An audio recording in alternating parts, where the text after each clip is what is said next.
Hey, everybody, what's going on? What's hot? What's hip? What's happening? What is shaking on your Wednesday night? That's hump day. We here at the Tom Gully Show, as always, hope you get the full, total, and complete amount of hump that you so desperately crave and you so rightfully deserve.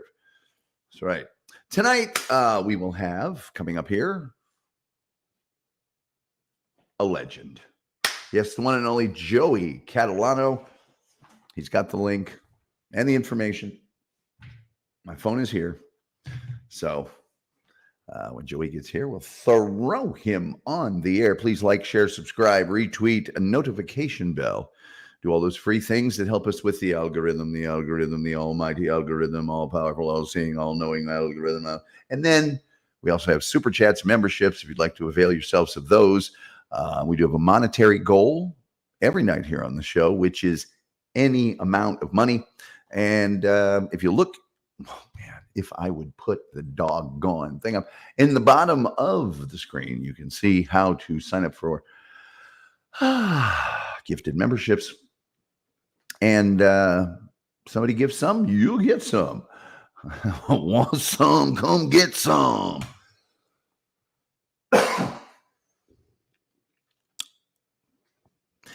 The Doctor says Funky Bronco. So far, so good. He hopefully is about as big a grain, big, whatever that says. Julian Zeezer says, hello, everyone. Funky Bronco says, the Doctor, will you have a problem? Is he? Come on. Funky Bronco, tonight ain't the night, brother. Really isn't. Boat says, hump day. Well, and Boat, you too. Did you think that was something that would be smart to do on my show?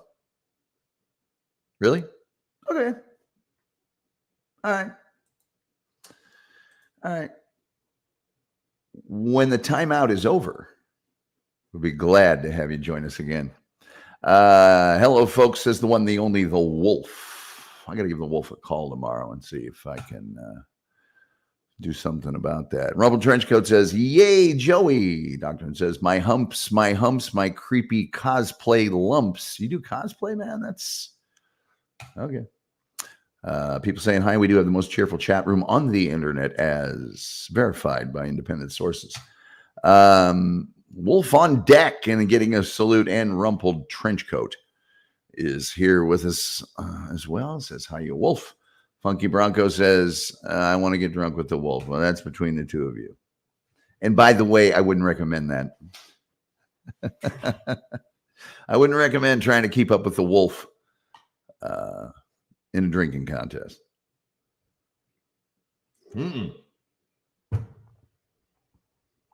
No, he left blood and skin at the Sixpence Inn. Wolf used to outdrink pro football players with the, yeah. Also, when the Wolf makes beer, he makes his own beer and stuff. So if he gives you beer and you drink the beer, it's 60% alcohol and you can't taste the alcohol. Yeah. Tom, I cosplay a plague doctor.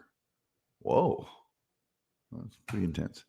Kahuna says, hey, Wolf. Greg Ward says, soccer ball Tommy. I do own a soccer ball. Rumble says, hey, Kahuna. So people getting settled, and we're just waiting on Joey C to show up. We'll rock and roll. Had a wonderful time this morning on Levyverse, Out of the Coffin with Bob Levy, and of course Rich Carisi. I think that's his name. Carisi. Anyway, super funny. If you haven't seen Bob's show for this morning, I highly recommend it. Very funny. People saying hi. Slapjaw's here. Slapjaw Timothy Smallwood says, where's that Fanuc Joseph? Well, I don't know. I'm waiting on him. I was watching his show earlier, and I sent him the link. But let's see if I'm just going to check and see if he's emailed me or anything. Tom, the phone lines are down over here. I'm running a new line out there myself, though. We got some old cable wire left over. I'm going to I'm going to scurry up that phone pole, make it happen for you, Tom. That's the wrong one. There we go. I don't think we got any problems there. Well, Wolf says, I accidentally drank a cage once. Had to buy another one once the guys came back from playing softball. Geez. People saying hi. We saw it bright and early. He's probably slipped on a banana peel. No. Julian Caesar says, Joey, your public awaits. Ronnie Munn says, hello, Mr. Gully. Hello to you, sir. I very frequently laugh at your comments when I see them. The Wolf says, Kahuna, Slabjaw. Rumple saying, I got that fiber optic stuff, but it keeps stinging my eyes when I plug it in there, Tom. Nah, come on. Joey's a salt of the earth. Let's see here. What's up, Kahuna? All right. Well, I guess I might just try and shoot him an text real quick, see what's up. And I don't think I want to have a phone conversation on the air, but I can send him a text. I got that going for me. Kahuna says, Julian. Timothy Smallwood says, I heard Joseph slipped and ripped his bag with the metal detector. I don't know that, and this goes for me too. I don't know that there were a lot of metal detectors in major league ballparks.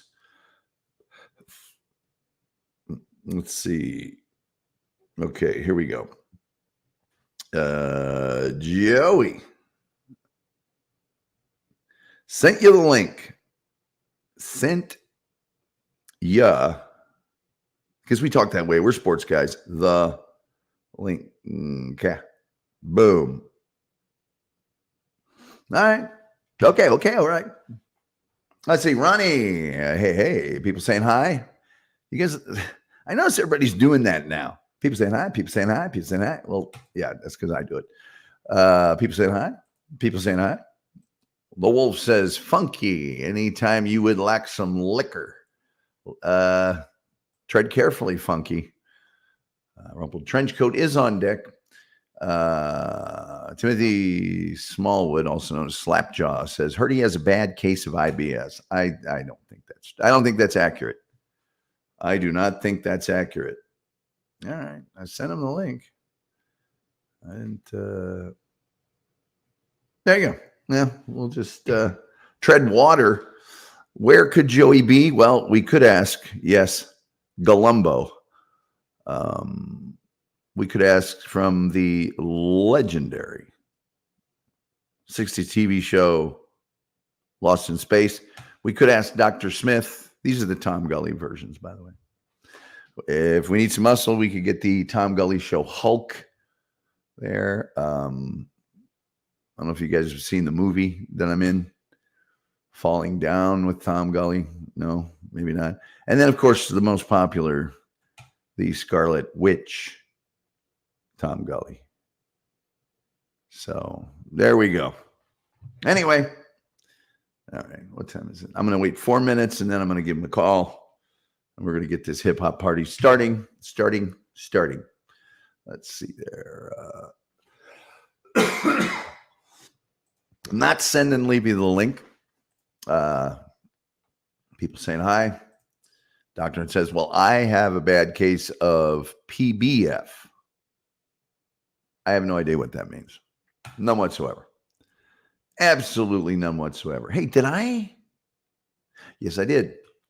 Since we're waiting, you guys, I think one of the TV commercials that I wrote and produced last week was not properly the way it's supposed to be. I don't know. But I did redo it, and I think it's here. And so maybe we'll show it. There we go. I hope this is it. I did this on my lunch break with a bunch of extra footage laying around. Let's see if this will do it. Thanks.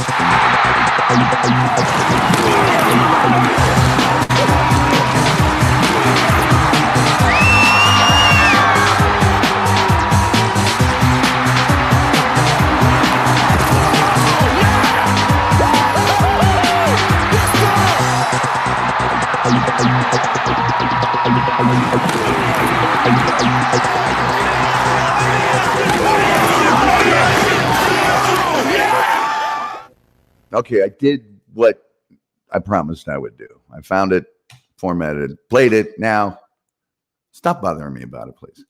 Let's see here. Julian's either Joey. Play ball, everybody. Come on. You over there. You over there. Come on, Thomas. That Chicago accent, man. When we go up to a Bears game or something, there's this guy.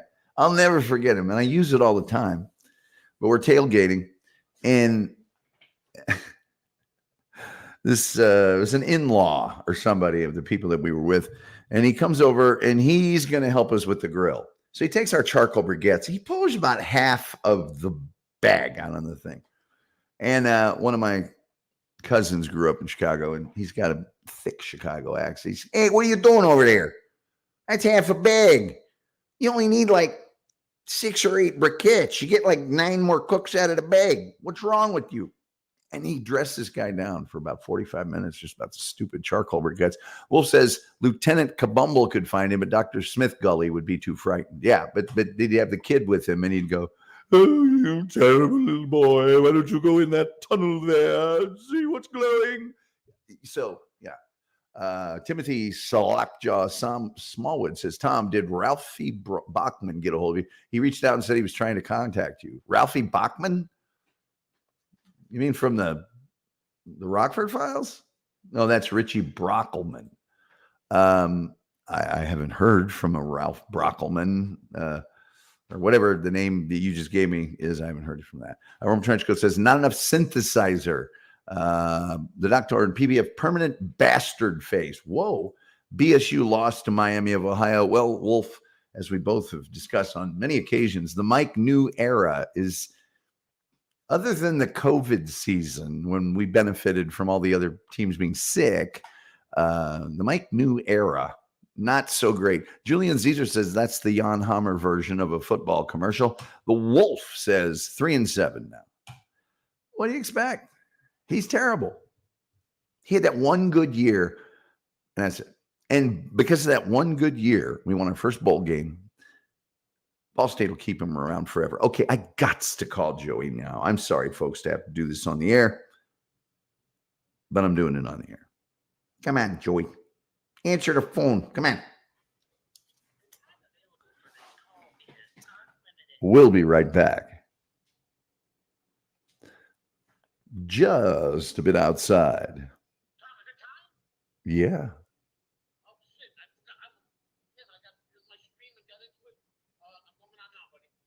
All right. We'll see you then. Not a problem.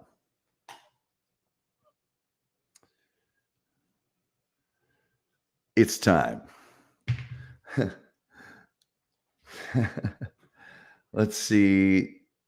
No, he wasn't sleeping, Kahuna. No, his phone was not off. Kahuna, you've got this low-grade hostility toward Joey. Okay, maybe it's not that low grade. Maybe it's just a little more overt than low grade, but come on, man. Take it. I don't know how you two get along. But that's your doctrine says COVID season my arse. They didn't even issue permits. Well, says I suspect his time is coming to an end. I don't think so. What's the guy, Bill, whatever they kept, Bill Lynch. They kept him there forever. Terrible. I don't think so. I think they're going to keep him. He's an alumni. I know him. Soft trolling. Is that what you think it is? Hold on, man. It's just, come on. It's okay. Joey C is Joey C. And you either accept that or you suffer. And you don't suffer from him. You just suffer from your own frustrations because he's not going to be anything but Joey C. And frankly, I don't want him to at all. Tomorrow night on this program, I believe we will be having Russell Alexander. Yes, the leader of the Hitman Blues Band, the Hitman himself, will be here. Friday night, I still have to verify this, but a giant internet personality may be here. I don't know. I'll find out today or tomorrow, and then I can announce it. And everybody will be here. Who else do we got coming on down the road? We've got, that's not that one. Come on. I've got like 9 pieces of paper here for this. We have, oh gosh, dog it. I know we've got Ed Robertson, who's a famous TV writer. He also is the host of a nationally syndicated radio program called TV Confidential. Big show. He's written the official book on the Rockford Files and Maverick. Knew James Garner really well, but he knows everything about television, old and new. He'll be with us. No Filter Paul, legendary, disgusting comedian from the Opie and Anthony show. He'll be with us. And Metal Maiden Vicky from Sonic Asylum Radio will come and join us as well. Coming up in the future here on the Tom Belly Show. Oh, God, no. I love it all. I love it all. I love it all. Oh, there he is himself. Ladies and gentlemen, there are 7 known wonders of the world. You are about to experience the 8th, often imitated, never duplicated, the one, the only baseball legend. Here he is, Mr. Joey Catalano. Tom, golly, I'm so sorry. I totally forgot. When you ring the phone, I go, holy shit, I got to go to town at 8 o'clock. It's okay. You're here now, man. That's the most important apologies. Thing. Please accept my apologies. I didn't have such a good I had a good stream. There's a lot that goes into that metal detector thing, and I picked the park because I'm having car trouble. And I've never known when parks are open to 9, 10 o'clock at night, they got lights, basketball court lights. Well, I went to a park in the hood, and they broke out all the lights because I guess all the bad people come out at night, and they're using the park for illegal activity. So I'm in the dark. I had the light. I had my wife with me. We were seeing everything, but it got creepy. And then we went to another place, and then I switched to Verizon after having T-Mobile for the longest time. And Verizon, the stream kept cutting on and off. I got 5G and it's not working with this iPhone that I hate. So that's why I'm late. Sorry about that, buddy. Man, don't worry about it. You don't know me an explanation. You know? No, I do. I don't like to. No, you don't. No, you don't. Hey, so I thought what we might do is kind of chronologically go from start to finish, and then maybe 2 things at the end. We have time. Maybe we could do a best, defensive lineup. First, second, best players, and that I trust you implicitly. You can do whatever way you want to do it. Ask me anything you want. We could do it, buddy. During our era, and then if you're game at the end, we'll open up the phone lines, and you and I will both take a lot of, some of it will be well-deserved abuse, but most of it will be undeserved. All right. So you grew up, as everybody knows, in Chicago. What part of the city? The north side, south side, downtown? North side. I was born December 8th, 1965. Unfortunately, December 1965 was a blizzard in Chicago where O'Hara shut down. A big storm came in, and I came into this world with a blizzard. I got you. That speaks any volumes of why, pretty much how I am today, high strung. Yeah. This was told by my father's sister, who used to be a Catholic nun, and she said she was leaving. They canceled her flight. She was going to the Vatican in Rome, as her and other nuns. The Pope had invited them out there, and the storm. It was a blizzard, and I was born, and the flight was canceled. So I came in it was like I upset the whole. Everything when I was being born, so it speaks volumes, I guess. I didn't know that just recently. Never knew that. I was born on a big blizzard in Chicago. So my aunt told me a few years ago. Yeah, Mayor Daley got involved. Everybody was involved. Yeah. Let's see here. We got. I lived in Western and Addison when I was born. I lived on Bell Avenue, 3500 block of Bell Avenue. Well, if you're on Addison, you're real close to your next home there at Wrigley Field. Julian Caesar says, hi, Joey C. How are you? Nice Reverend Wild Bill is happy to see you. Billy. We got plenty of people happy to see you here tonight. So I imagine you started playing Little League Baseball like most kids. Of our Hammond Park time. Baseball, Damon and Belmont Avenue. Did Right you there. have Belmont University? did you have the sponsors on them? They don't Yes. do that. They don't do that Yeah. anymore most of the time. You know what happened? My first game when I went to, I went and signed up, and I was 12 years old. I was in the 12. That was an 11, 12-year-old league, Yeah. and there was a coach named John Kidd, and I was a draft pick.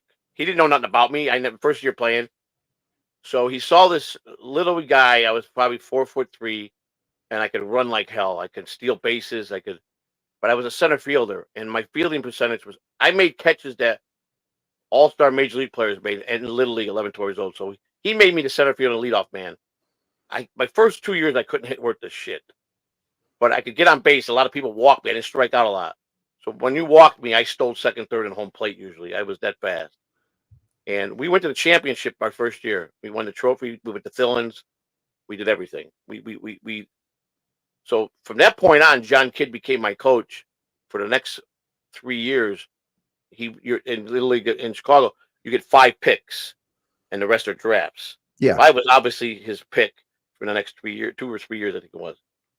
And we won 2 out of, let's say, I won another 3 years. So we won 2 more championships. So I was 3 with him. I was total 5 years with him, and we finished. We won the division, but we lost in the big games in the last 2. He decides to retire, and the team that we always beat was Coach Millay, Tony Millay, and he had a center fielder named Tony Matisse and a pitcher named Brian Ozinski, who signed with the White Sox.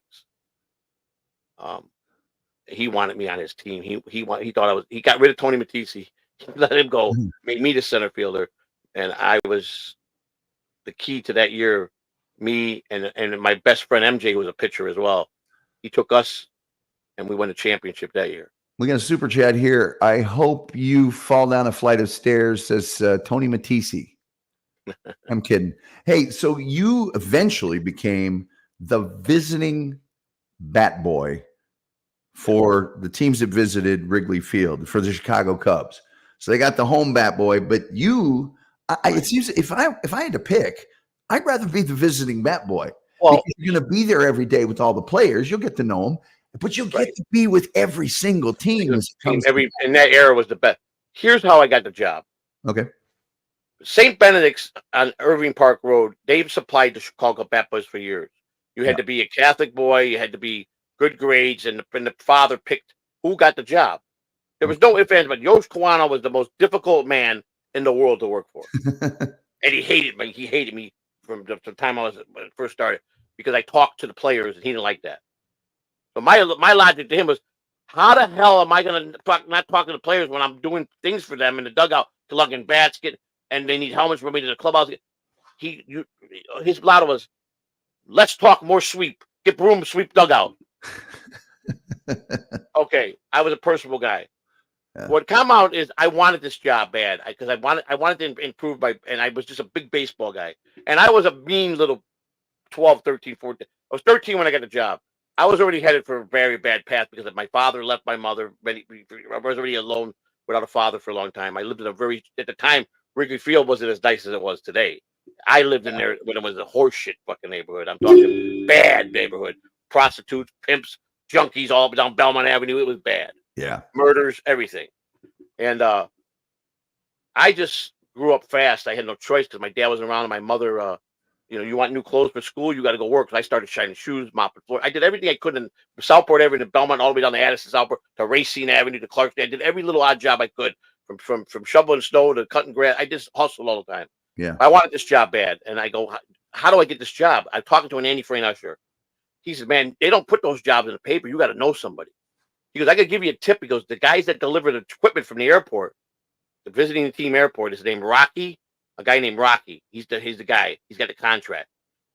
So I go, when do they come in? He goes, they come in all different hours. He goes, but they're coming in tomorrow night at 2:30 in the morning. Well, how am I going to convince my mother I got to go fuck down the Wrigley Field at 2:30 in the morning? There's no way. I'm going to catch a beating for that. So I waited, waited till she was asleep, and I snuck out my bedroom window. And I lived at 1334 Melrose Avenue, which is Southport and Melrose. Yeah. Now you go over, you got Henderson, Roscoe. At Roscoe, at Racine, you had the railroad tracks, the old railroad track, which was a straight shot right to Wrigley Field. So at 2:30 in the morning, I'm a kid, and we had serial killers running around Chicago. You had John Wayne Gacy, you had everybody running around. Yeah. So I'm dashing, I'm sprinting to this, and I get there, and they're pulling up. I make it, and I go, "You Rocky?" And he goes, "Who are you?" He goes, "What are you doing out, kid? Don't you go home? This should be out this time." I go, "No, you don't understand. I'm here to see you." This is what I said. I said, "You got to understand. I'm here. I came out. I stuck them out to you. I want a job. I want to go. I want to get in that visiting clubhouse. So I want you to hire me to lug those bags out of the truck up the stairs and let me get to know them people." He said, "Get out of here, kid." And he told me to go away, and it didn't work. Oh man. I said, "Okay, I'm persistent." Waited till the next time they came back in. I went again. Told me to go home. He said, call the cops or call my mother. Okay. Yeah. Third time, that was it. I put my foot down and I got in the door. He says, all right, kid, you're one persistent pain in the ass." He said, "I don't want no responsibility from any parent yelling at me." He goes, "I ain't paying you nothing. That's the problem." He goes, you're gonna do this because you want to get up there, right?" I said, "I don't want no money." So here we are unloading the truck into this box with wheels on it, and you went into the right field. Let's see. I'm trying to give my bearings here. So you got home plate. You got the right field corner was the gate where the visiting players bus will pull up. You walk through the gate. You walked about 50, 60 feet, and the old clubhouse was a long stairwell up to the clubhouse. So here I am, this 13-year-old kid carrying bags that weighed more than me, and I'm doing it, man. And then the guy gets up and goes, "Who are you?" I said, I work for him." Rocky said, "The kid's all right. He works for me." He goes, "All right, you know how to do this?" I go, "I've never been up here." He goes, "Put the bags. You see the names on the players and the numbers. The numbers are locker." So I go and I do that. So I get it all unloaded, and Rocky goes, "All right, kid, I got to go." So the guy goes, "Kid, you want to help us unpack?" Damn right, I want to help you unpack. Damn right I do. So I'm unpacking players' lockers, and they're showing me how to set the major league players. I think it was the Pirates that were in. What would want to be my favorite all-time team. I'm looking at Willie Stargell. I'm looking at Dave Parker, Bill Madlock, Dale Berra, Yogi Berra's son, Manny Sanguine. Yeah. You got John Candelaria. You got Doc Jim Ellis. Bibby. You got Doc Ellis. You got all these great stars. Dave Parker. And I'm like, yeah. Dave Parker. Dave Parker. Unbelievable. Yeah. And I'm like, wow, I'm here. So I unpack and I do a good job. I just tell me what I got to do. Well, kid, first of all, you got to get all the dirty shoes. You got to go take them out to the catwalk. You got to take this wire brush. You got to clean the bottom of the cleats. After you do that, you got to wipe. Then you got to take this polish. You got to polish the shoes. Can you handle it? So I polish all the shoes, every major league player's shoes. Right now, this is about 5 o'clock in the morning. I got school, which I'm not going to school. Screw school. I don't care.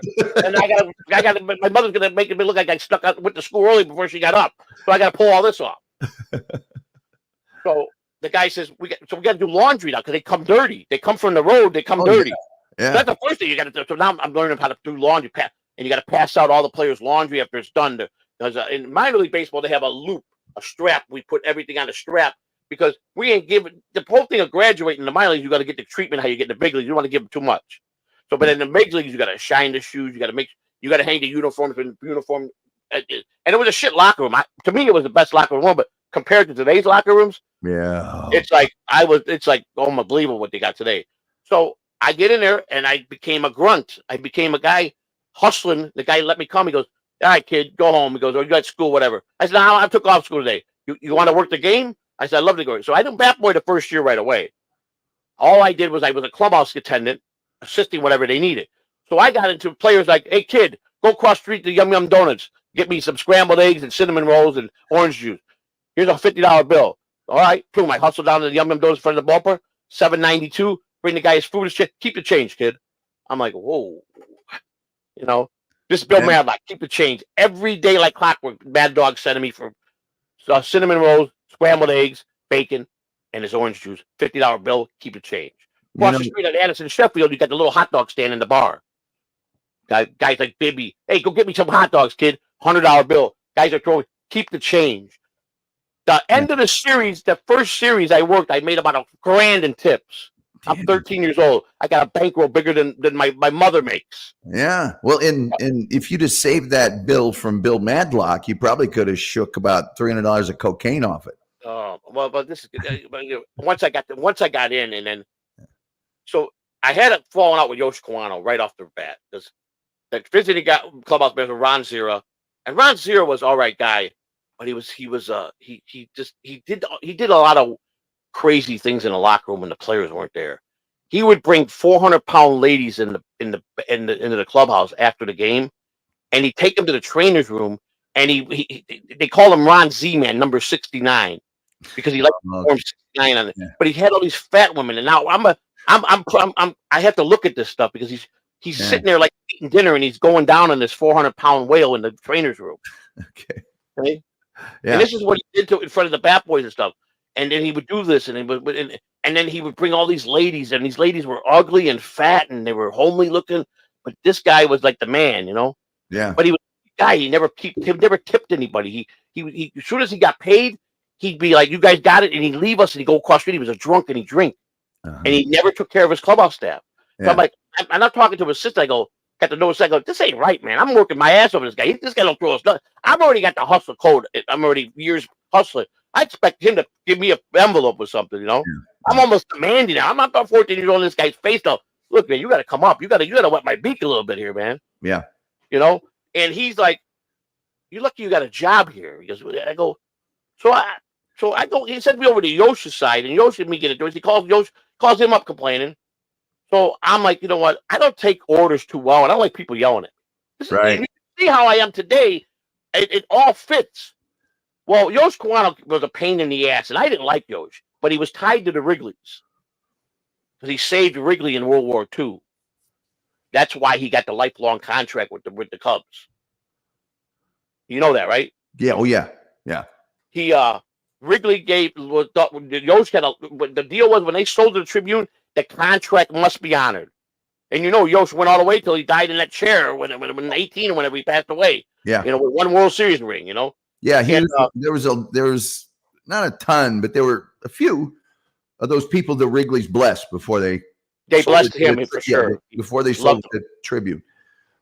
He wore the little white T-shirt with the little white hat and the khaki pants, and little short Japanese guy. Yeah. Right. So I'm a guy that I like to get dirt on people because it's an ammo for me. Yeah.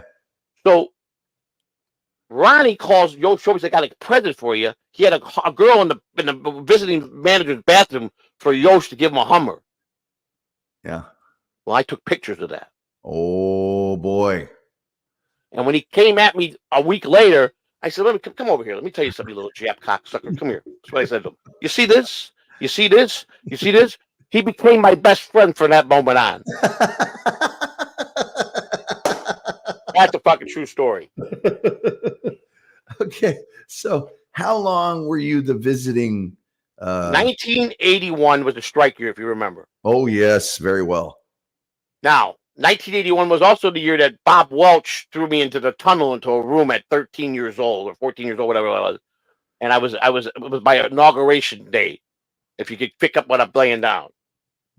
Yes, yes. Tommy Lasorda was looking for the players. He told me, "Joey, go up and get those players. Get them out of the. Nobody was on the bench. They were all in the tunnel in line with a certain individual that was in the room there of the groundskeeper's room with a little chair and a towel and all that stuff, you know."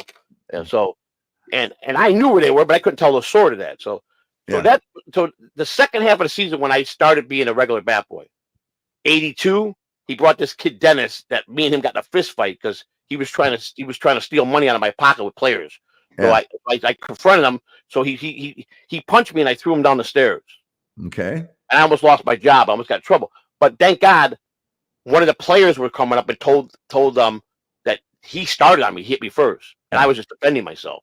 Yeah. Thank God, or I could probably went to jail because I hurt him pretty bad. Yeah. So one long story short, he got fired. The kid, he got fired. So he turned around and went to the front office and ratted on Ronnie about the women he brings in the clubhouse. Oh man! Now, end of 81, nobody's there but me, Ronnie, and one assistant, and the team is rushing to get out. And I don't remember if it was the Mets. I think it was the Mets. No, was it the Mets? But because the Mets and the Pirates either opened or closed, it was always the same division. Yeah. So I think it was the Mets. I'm down there by myself in a dugout, and I'm packing because they're leaving to go on a plane. And the bat bags weighed 50, 80 pounds. I'm a skinny little twig, 4'3", and he comes ripping me And no, I take that back. It was the Phillies because that's right. It was the Phillies, not the Mets. The Phillies. He comes screaming at me like talking to a kid. And Dallas Green, who was the manager of the Phillies, saw him do this to me. Oh What man. happened next? What happened the following year? Yeah, Dallas Green becomes the general manager of the Chicago Cubs. Who's the first one fired? The visiting clubhouse guy. Yeah. And I went to Dallas Green. This is how I got close with Dallas Green. But from that point on, Dallas Green and I had a relationship that lasted for 20 to 30 years because he brought me to the Phillies and with Vukovich and Pope Owens. Yeah. As an adult, when I was a bat boy, and I was 17 when I had her first child. By the time I was 22, I had 3 kids.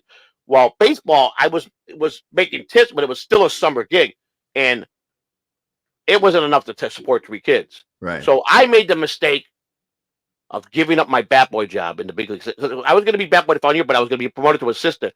But the money was forgetting the assistant makes nothing. Yeah. He's the guy that gets a check, and I'm like, I can't do this. I have to leave my job because I got to find a steady job. So what do? I go into the sheriff's academy and become a Cook County sheriff. You were a Cook County sheriff? Yes. Joe, I had no idea. Class 87-2. I flew through the academy flying colors. Jim O'Grady, who was the sheriff, but that's my grandfather was a Chicago police officer for 38 years. Him and Jim were like this, Sheriff O'Grady, who was the superintendent of Chicago Police Department. My grandfather's last 4 years, he was Jim's driver and his personal secretary. But he was a homicide detective, my grandfather. But because he got a cake job when O'Grady became superintendent and took care of his people. So my grandfather was long passed away. I was 87-2 was the class I was in. I left the Cubs in 80 at the end of the 86 season. I was invited back for the first night of the night game, which never went off because it was rained out. Yeah. But I left. I went in the academy. I came out because of who I knew. It's all juice with the Cook County Sheriff's Department. I went from a deputy sheriff, and 2 days later, I got a big raise, and I went into plain clothes, and I went into warrant division. So I'm now, and this is 87. I was born in 65. I was 22 years old, and I was fucking, and I'm still trying to play baseball. But I injured myself in high school, so I couldn't. It was going to go nowhere. But I played with the Evanston Arrows, a semi-pro team. Okay. I played 1 year with them. I had to play. My arm was gone. I just missed a game, and then later on I played the clincher softball, and I played third baseman as a lefty. Nobody said I could do it, but I pulled it off. I did. Lefties are not supposed to be third base, but I did because it was just fun. Yeah. But anyhow, I go in. This is when all my trouble started in my life. I got hooked on cocaine. And but you know my backstory. I was a career addict for 30-something years after that. Yeah, I got popped going in the roll call with someone. Someone must have seen it, and I got called out of roll call, and I never told this story to anybody. I've never put this on the air ever. Wow, first time. So this is I'm comfortable with you because I know you're a good guy. So and I don't care because the people that know me that have told me. They're going to eat this up, and I don't really care because I told my whole life story to them. So there's nothing they could get on me. You understand? So I get internal affairs. They come and they go, I'm still considered fresh. I'm still a rookie.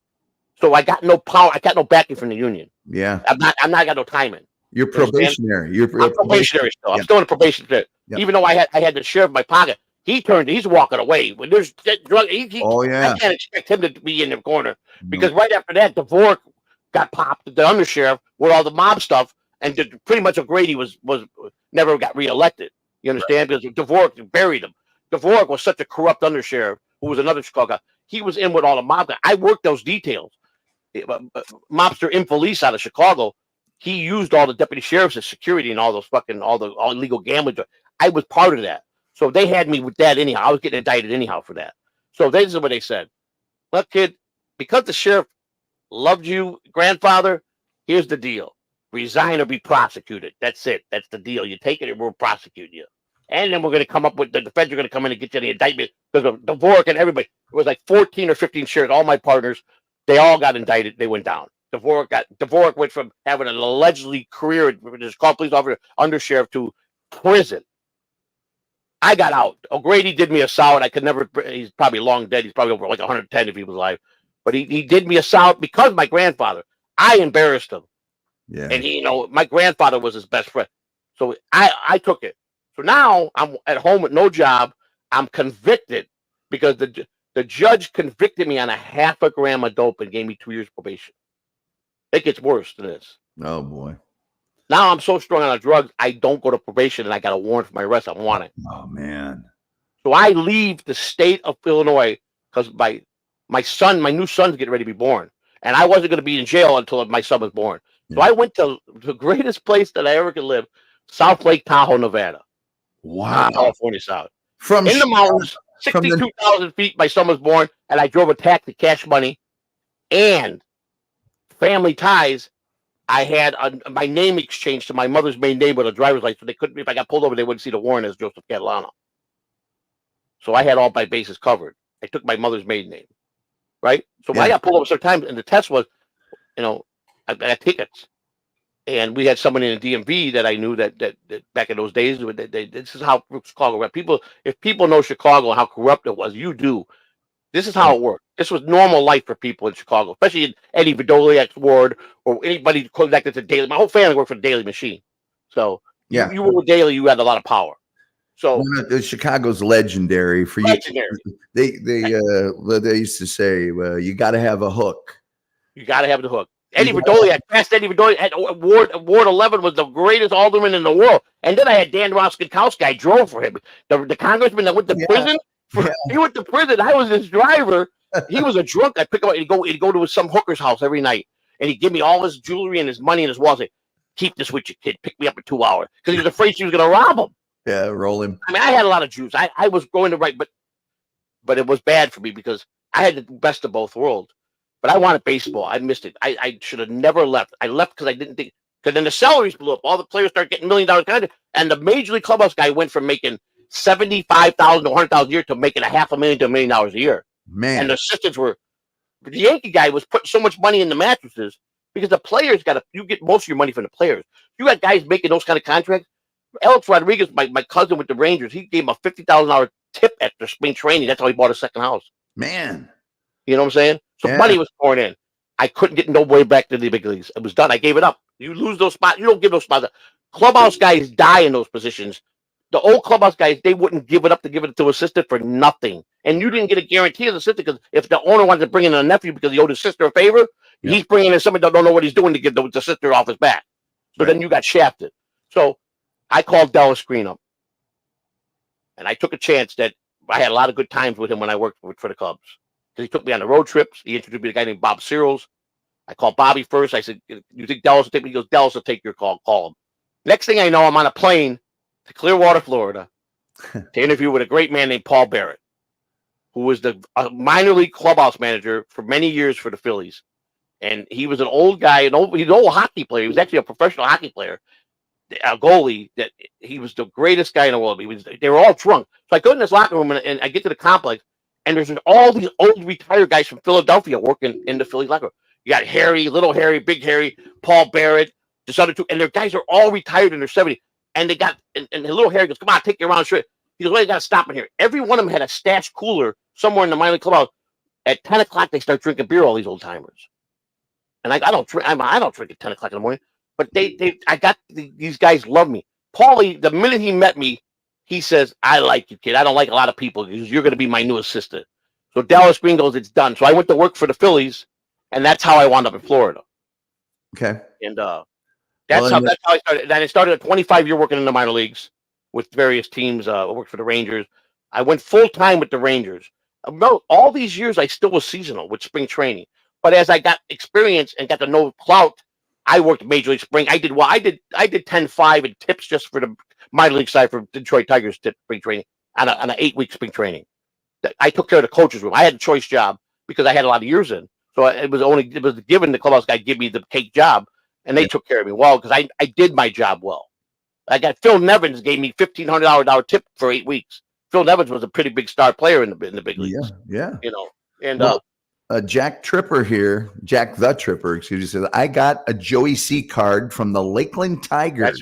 That's right. I worked then he says, Joey, I need an autograph. It's done, buddy. I would be glad to do it for you. I won't even charge you, buddy. I won't pull Pete Rose on you. Don't worry about it. So you get back into baseball, Yeah. and you're working for a major league club, even if Right. you are, taking care of their minor league Right. franchises. Which with weird names and different. The minor leagues are owned by different owners because people don't understand they don't own the players; they own the concession rights and the ticket sales of the minor league team. But you kind of work for them. But I made sure I was protected that I worked for the parent club always. This way, if because I had a tendency. Here's a good example in AAA with the Rangers. I stepped in some shit. And they had a meeting. I mean, a serious meeting about whether they were going to fire me. But they would have to go to the Rangers to get permission. Number one, because I worked for the Rangers first and foremost, I was full time. Yeah. But this is what I was told was said. 4 people stood up in that meeting. There was 10 people in that meeting. 4 people stood up. You know what? Here's the bottom line. I rather know the devil, work with the devil we know, than get a new devil we know nothing about. Yeah. They knew how I was. They knew I did the job. I'm going to do aces, but they knew that my actor nightlife was pretty wild. I did some, I was a pretty, I just, I did things that most guys wouldn't even think of doing. You understand? I just lived, I hung with the major players. I went out with them. I went to clubs underground. I got really tight with most players. I was this close with a lot of major league players. So Phillies, I went back to the Phillies. I got to rehash with John Vukovich. The rest of the soul. He died at 45 with a brain tumor. Yeah. Doug McGraw, another one. These are guys that I got to see. Larry Boa. So I'm really back because all these people came to the Cubs. So I knew all of them when I was with the Cubs, and over with Phillies. It was like being with the Cubs. So they gave me, they asked me if I wanted to learn to sit in photography with Bob Searles. He was another old guy, and he was the greatest guy. He was like, I'm like 35, 40. He's 75, 80. These guys are drinking drunk. They're getting DUIs. So I become all these old guys' drivers because I was the only one that was smart enough to drink and drive. So I go in the taxi business as well because I wasn't making a lot of money with the Phillies. I had to support my family, so I did taxi. I drove all night and went to work all day. I slept maybe 3 hours a day. That was it. Man. In the cab, half of that.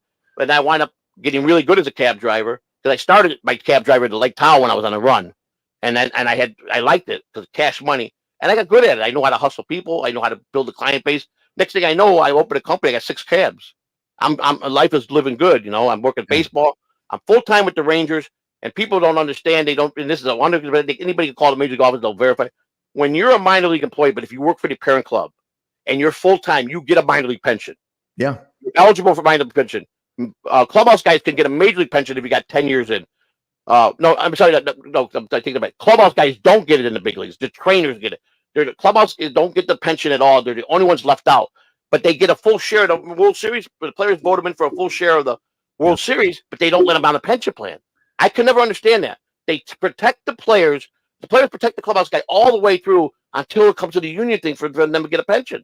And they're the only ones out of the staff that don't get a pension. That's interesting you mentioned that because even in professional football, the Super Bowl, right? The team gets a certain number of shares, and of course, all the players are going to get their shares, and then they decide who is going to be allowed. Players make the decision, not the staff, not the front office. Yes, the players, and they have a big meeting, and it's team secretary always going to get one. Kangaroo court, buddy. They got kangaroo court. Yeah. It's and it's really customary up till those last few that are kind of like we can give it to this guy, we can give it to that guy, but Vince Lombardi very famously lost it on the Green Bay Packers when they were deciding because they were being a little bit greedy, and he just came in and just said, that these front office people, they're going to get taken care of. Those people that are taking care of all of your jerseys and picking up and everything, they're going to get taken care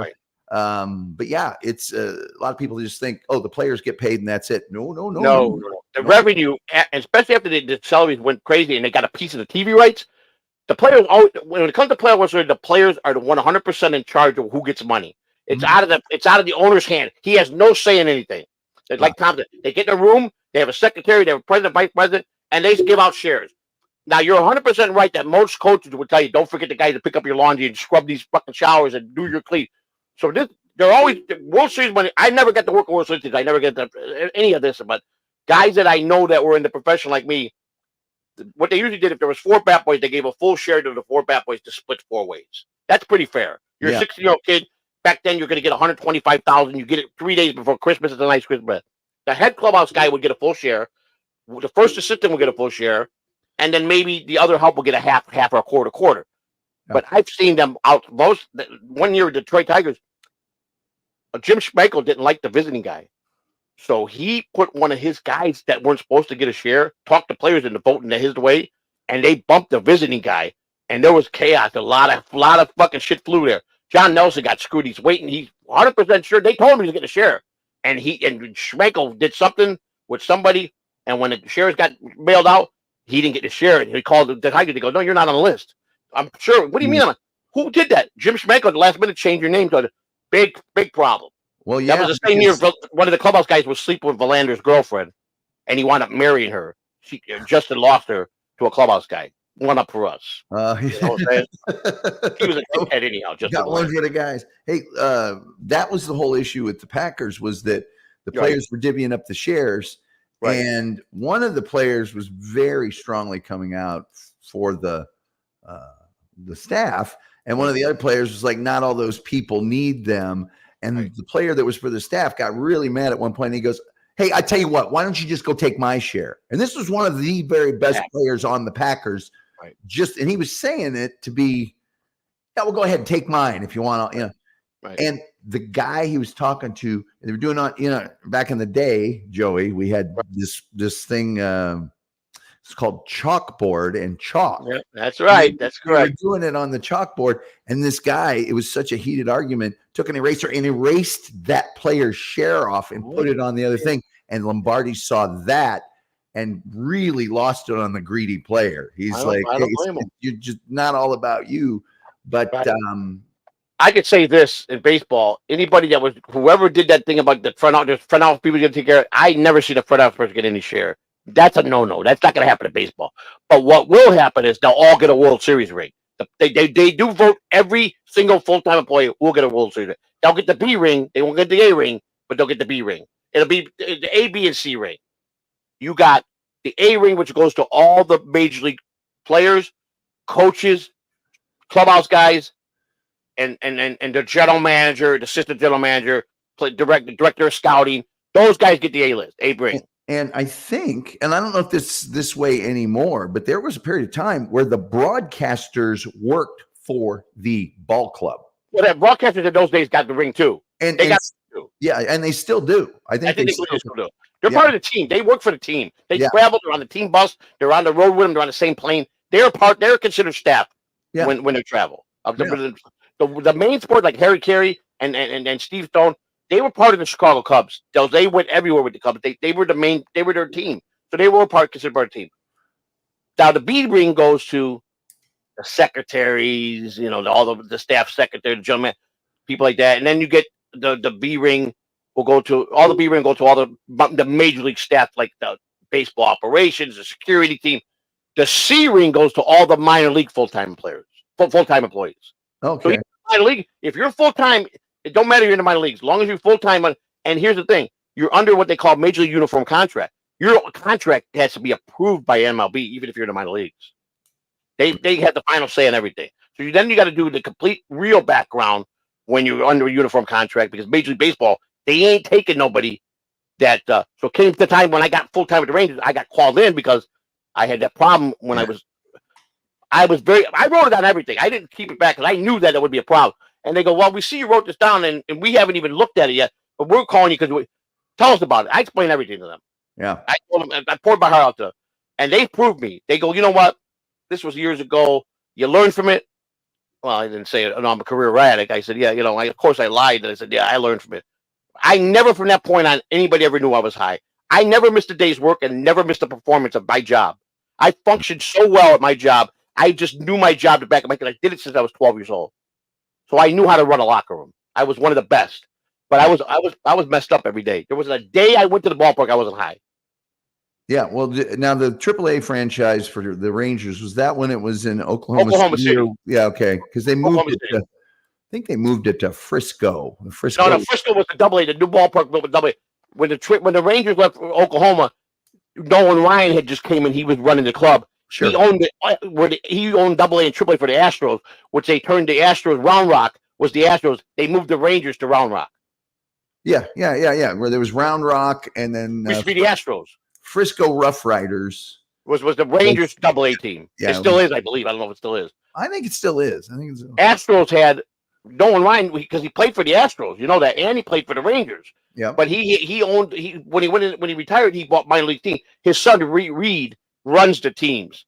But when Ryan got that big deal to come in and clean up the Rangers, Yeah. you know, his group, best move they ever did. Well, I love Nolan Ryan. I tell you, that's one guy I got to know pretty well. And the fact that he probably should have killed me today, I kind of boxed him in, but he was so humble about it. He came into the minor league clubhouse when he was his first year. He making the rounds to visit everybody. Came and saw me. He goes, "You all right?" I said, "I'm all right."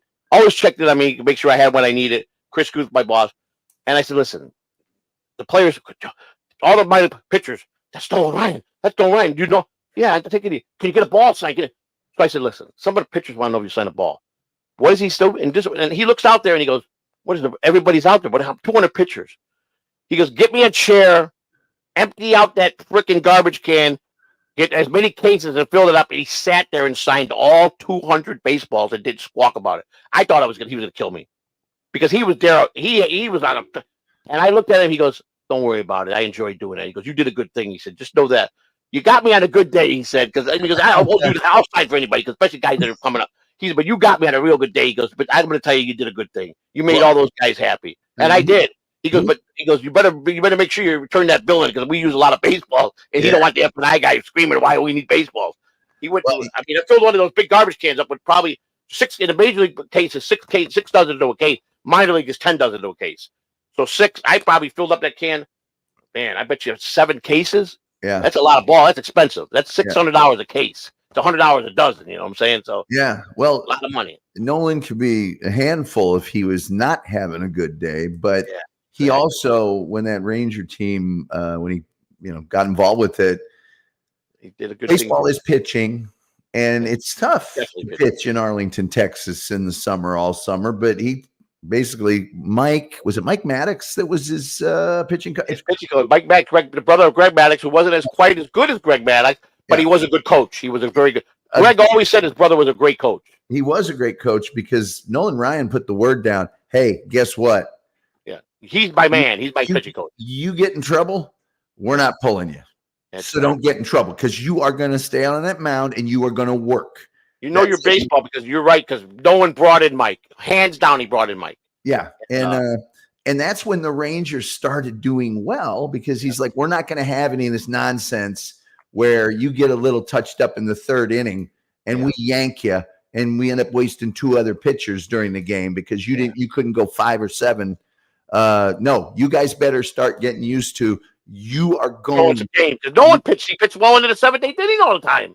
Oh yeah. Yeah, till he was 45 or something like that. Yeah. I mean, he was the was it the Mariners when he was 44?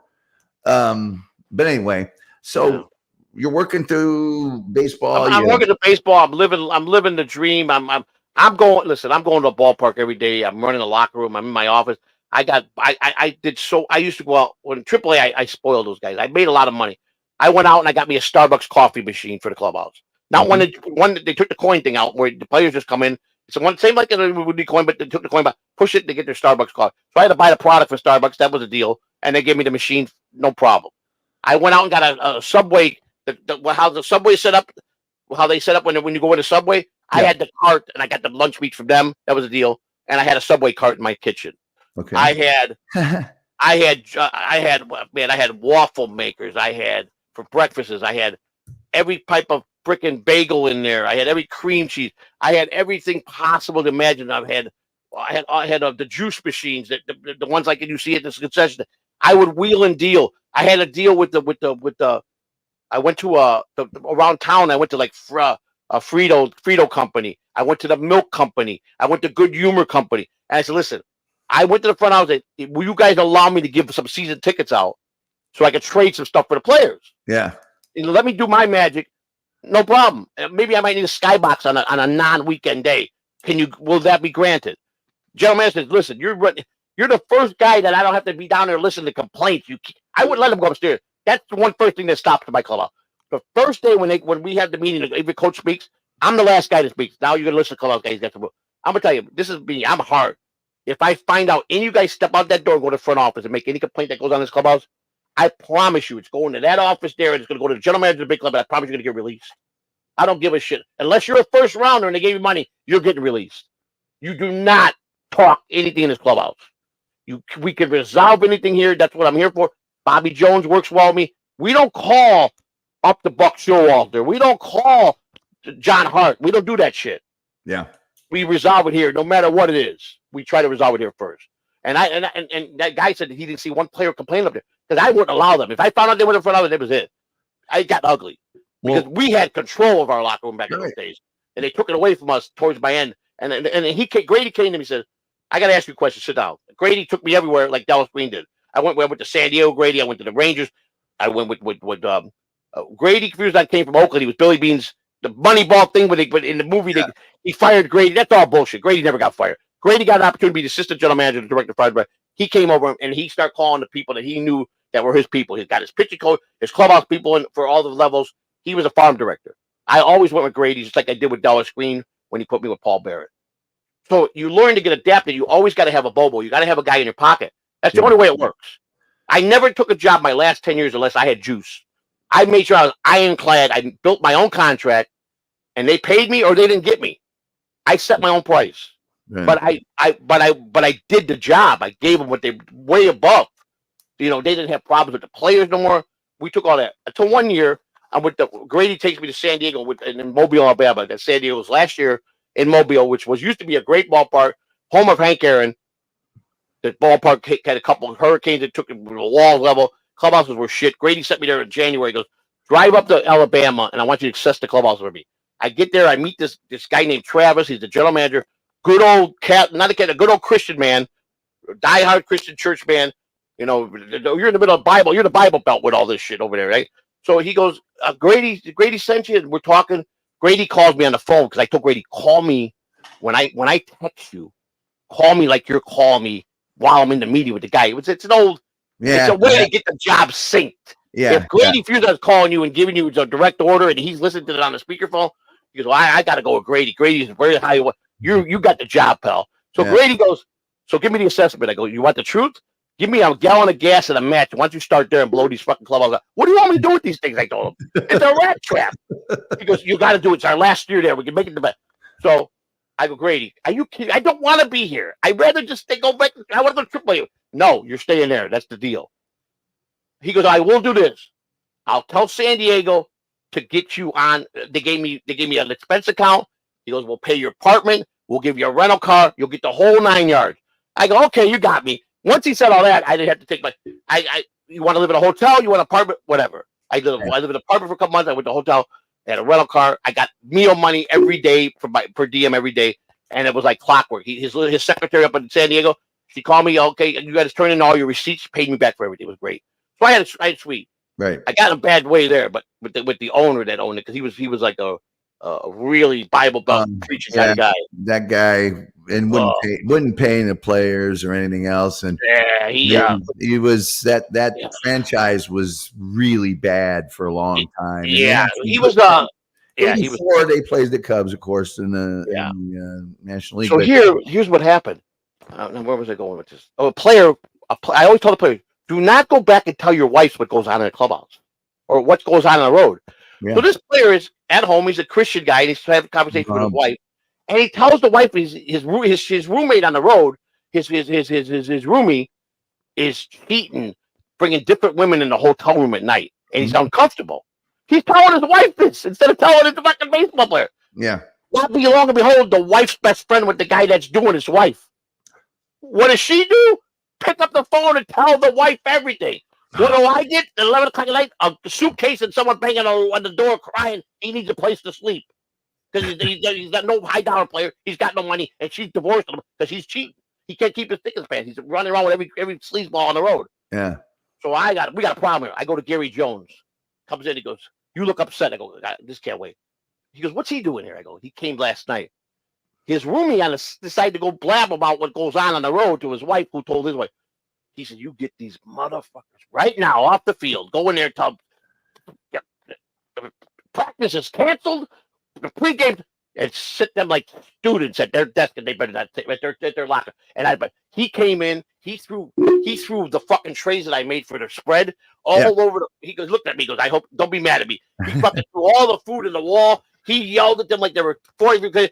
He said, I ever hear anything again outside to any wife again who has no business knowing what goes on in the locker room.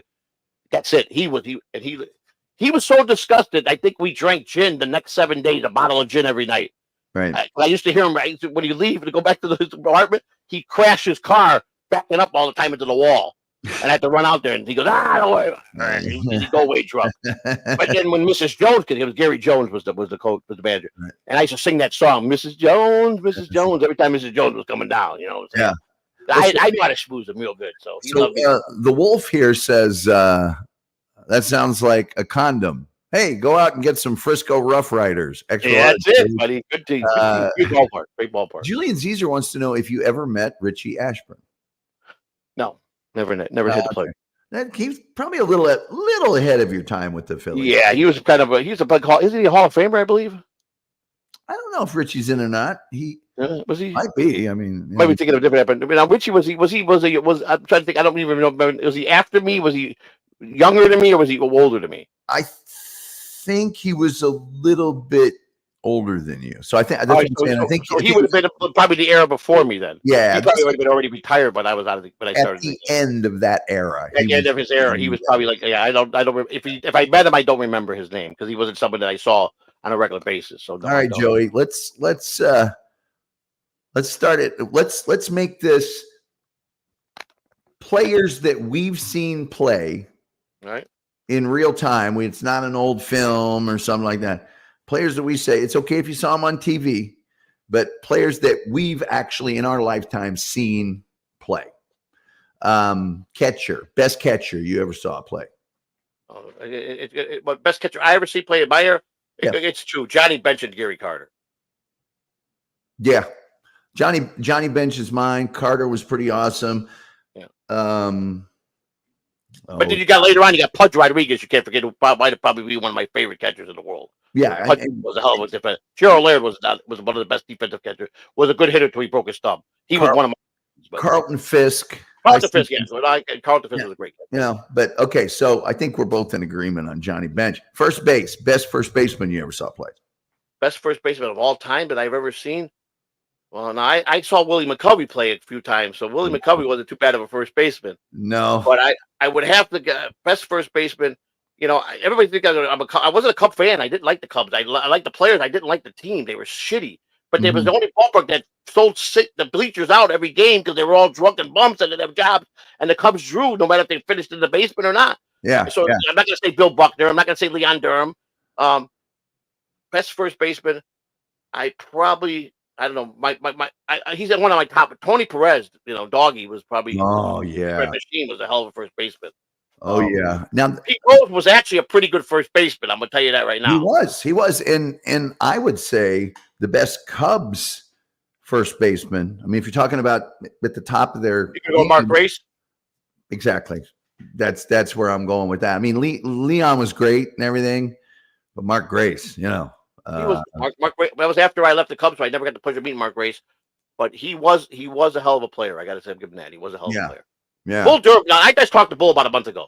Out of the blue, I talked to him in I don't know how many years. I pick up the phone. I go to my son. You got Bull's number? He goes, yeah, it's my phone. I call the phone. He goes, hello. I go, Bull. Who's this? I go, Frank Cannon. Cannon, what the hell you been? Where you been hiding for 13 years? That's the nickname he gave me in spring training because I had a cab. I had a Crown Vic car, an unmarked car, and I was kind of heavy. And I got out of the car with all my bags in spring training. He goes, look at Frank Cannon coming. He knew it. Him and Ray Burris, they tagged me Frank Cannon. It stuck with me in baseball ever since. Well, I don't even know if I should ask you about second base because my favorite player, my favorite player of all time is a tie, and one of them is a second baseman. And you know who he is. I don't even have to say it. Ryan Sandberg. Oh, yeah. Rhino. I just, everything about that guy, he's the quintessential five-tool player. He was a 56th pick, I think, with the Phillies. He was never slided to go past Double-A. When Dallas Green became a general manager and he made the big trade with the Cubs to get Sarge over, Keith Moreland, Larry Bowa, Bobby Denier. They said, who you want for your fifth player? said, I don't know, some minor league kid that goes, you probably don't want to get. He probably gonna just throw him at me. He's nobody. But I like this kid, Ryan. They said Ryan Saber. He sucks. You could have him, and the rest is stuck in history. Because Dallas Green's the one that signed Rhino, and he knew without a doubt Ryan was going to be a star. And even though he's my favorite player, that's a tough pick because there's another Cub who's in the Hall of Fame who played a lot of second base. He played other positions too, but that's Ernie Banks. Oh, that's right. Ernie Banks did. Ernie Banks was the first baseman and most of his end. He was the second baseman. Yeah. Mr. Cub, let's play two, Ernie. Yeah. You know, we saw the guy smile walking through the concourse. Hey, Ernie, let's play two, baby. Let's play two. You know? Yeah. Julian Caesar says Richie Ashburn is now Hall of Famer, but was a broadcaster. That's right. Yeah. For the Phillies. I never got the pleasure of meeting him, so and I'll be honest. If I met somebody, I'll tell you. If I didn't, I won't be one of those guys. Yeah, I know him. There's a lot of players I didn't meet, you know. Yeah. But I knew a good portion of the players in that era that were, most of them are Hall of Famers. I was around a lot of Hall of Famers when I worked in the big league. So Rumpled Trenchcoat, I don't know if you know Rumpled Trenchcoat or not. He's a great guy. If you haven't listened, if you like Columbo, listen to his podcast. Like Columbo. You will love it. You watch an episode. I'll check out the new podcast. I'm going to be coming over to check you out. When does he broadcast? He is a great, great guy, and we love having him here. He says Cannon, another great show. It is a great show. Frank, yeah. Shortstop's always tough for me because if I was picking fielders, I would just say Ozzie Smith and leave it at that. But Ozzie didn't have the greatest trade ever. What was the greatest trade ever? They traded shortstop for shortstop. Oh, Ozzie went to the Cardinals. He was with Gary Templeton, who was the Cardinal, went to the San Diego Padres. Yeah, the Padres. Yeah. So, but Ozzie's bat, he had that clutch homer in the NL. I think it was the LCS or the divisional, but he had better than a Wizard. Nobody was better than a Wizard. But in general, his batting average was not high. He was great on the bases. So, I mean, there's been shortstops that hit. I mean, Cal Ripken. Of course. Is a great one. You could easily say Jeter. Well, Jeter was a franchise player, no doubt. You know, was the organization all the way. Did it right. He didn't get married while he was a baseball player. He knew he was going to be very famous. He knew he was going to be very good. So he did it right. He's one player I got more respect for. I never met him, but he's never got serious with a woman while he was a player because he knew what could happen on the road. He wasn't Alex Rodriguez, the idiot who went to New York and got on the front page in the strip club, taking strippers out for $1,000 a night. Yeah. When he's got a wife at home and kid that see it plastered all over the New York paper. An idiot Alex Rodriguez is. So if you had to pick a who's the best shortstop you ever saw? Well, I think you did number in a sum. I think my best three would be Ozzie Smith. Would be definitely Jesus Christ, my memory. Cal Ripken and Jeter. Cal Ripken and Jeter would probably be my top three, probably in my era. You understand now? I'm going by. Hey, what's up, son? All right, I'm going by. All right, thank you. I'm going by my era and players I knew, and I'm probably being a little biased because I'm going to pick players that I got really close with when there was a lot of great. Like I didn't even think of Cal Ripken, and he probably was Mr. American. Like, he played over 3,000 games without a missed game, or 2,000 or something. Yeah, he broke the family. Billy Ripken, his father was the coach. They all played on the same team. He had the pleasure of having both his boys in the Oriole organization. Yeah. But Cal of those is for me the best hitter. I agree. Maybe Jeter's the more clutch hitter. Yeah. But anyway. You know something? Long after Steinbrenner left, he iron clawed that Jeter goes nowhere. He signs a Yankee, he dies a Yankee. Yeah. And that's George Steinbrenner to me was a lot of owners. There's not many owners that are hands on as much as George was. Oh no. Now George was a guy. Let me tell you something about George. Somebody found out the kindness he used to do every year for people. And he grabbed that report and says, if you leak out that I'm a soft guy, I will annihilate you. Yeah. Because he was always anonymous. He helped a lot of children organizations. Yeah. He did a lot of good. My first encounter with George Steinbrenner, the Rangers sent me over. They're sending me over. I had to go get Alex already left, went to the Yankees. And I hated Alex anyhow because, see you, buddy. I hated Alex because me and Alex had a bad thought. I took care of him. He was one of my guys in spring training. I was assigned Alex because I was an older, experienced guy, and he didn't want no clubhouse guy taking care of any of his stuff, his Oakleys, his bat. That he wanted an experienced guy. Now he had his own personal guy, Tommy, which that turned out to be a disaster. I'll tell you that story later. But Tommy, he would bring his own personal guy to throw soft off, and the coaches got really upset about that. Who are they? He's bringing an outsider and not listening to the coaches. He had a personal guy for everything he did. Alex made a mess out of baseball. Yeah. He was an idiot. Yeah. So where was I going with this? See, I got it back. I got it when I'm like George Steinbrenner in your first. Yeah, George Steinbrenner. So I get my boss says you got to go over to Tampa. Now this is our last year in Port Charlotte. This is the year. This is the year they dealt him out. Port Charlotte. No, I take it back. Alex. No, this was after the fact. We played in Port Charlotte. Alex was 2001 with the Rangers. 2002, Buck came in and got rid of him during spring training, and he went to the game. So this was the 2003 spring training. They had to get something done for Alex that he did for the Rangers. I had to take an envelope over there. They had to give him to sign something, and it might have been something from the owner, the deal they made with the Yankees, because they saved the guy that mortgaged his entire. He leveraged everything in that $250 million contract. The guy that owned the Rangers, he was going to go belly up. Does Tom Hicks? Yeah, Tom Hicks was going to go belly up because he put everything he had, every stock bond in Alex, which was Buck Showalter came in and said he goes. I don't want him. And he bought Liverpool, the soccer team over in England, and he was so extended. He there's too much money in too many places. He couldn't keep going. Now, Chris Guth worked for the Yankees, and Trey Hillman, who also brought me into the Ranger organization with Grady. Trey Hillman was a Yankee coach, a Yankee manager. Great guys. These are all the guys that gave me my backing with Grady to get in the Ranger. So they sent me Chris Guth, who worked in the clubhouse for the Yankees for 11 years, who was like, he told me a story. Steinbrenner fired him out of 11 years 5 times. Every time Steinbrenner wanted Guth, he would yell, "Where's Guthie?" They go, "You fired him yesterday." He goes, "Oh my God, go send him a new car and go get his ass back here." Guthie said, "I get a car every fucking time I got fired." It was beautiful. I go, because I sold the fucking thing, put the money in my pocket. George would fight. He never argued with George. He said, George would get it. He'd come in on a rampage and locker. And if you were in his fire, I don't care who you were. You're fired. Get out of here. He'd fire guys like crazy. Guth was always in the wrong place. He go, I go home for a day or two. I knew he was coming with a car and gonna hire me back. He could walk about me. But Steinbrenner was loyal to his guy. He just was crazy. I'm gonna take they fired Billy Martin. What, 3 times or something? Yeah. But this is how George. So now I'm standing there and I'm on the Yankee side waiting for Alex to come in. Steinbrenner pulls up, wanting to know who I was. I said, "How you doing, Mr. Steinbrenner? I'm sorry, but I'm waiting for Alex Rodriguez." "Oh, let's just roll a red carpet out for you and fucking Alex Rodriguez." And I went, "Oh shit." So he's fucking chewing my ass out. I don't even working on me. This is why I don't work for the Yankees. Because George got to know what Joe Catalano was about. I bit back at his ass. Yeah. I don't work for him. He ain't doing shit to me. Oh, yeah. But he called my boss, Chris Guth. He found out I was Guth's assistant. And when I got back, Guth goes, "Are you fucking nuts?" I go, "I'm not letting that fucking asshole talk to me like that. I don't give a fuck who he is." I told John Hart to stick it in his ass, and he just became the general manager Ranger. Yeah, so he told me, "You got more balls and mock than anybody I ever met." He goes, "You keep this guy." Because I had backbone. I wasn't afraid. When you fucking insult me, I'm going to come at you. Yeah. And he insulted me. He called me a minor league scumbag.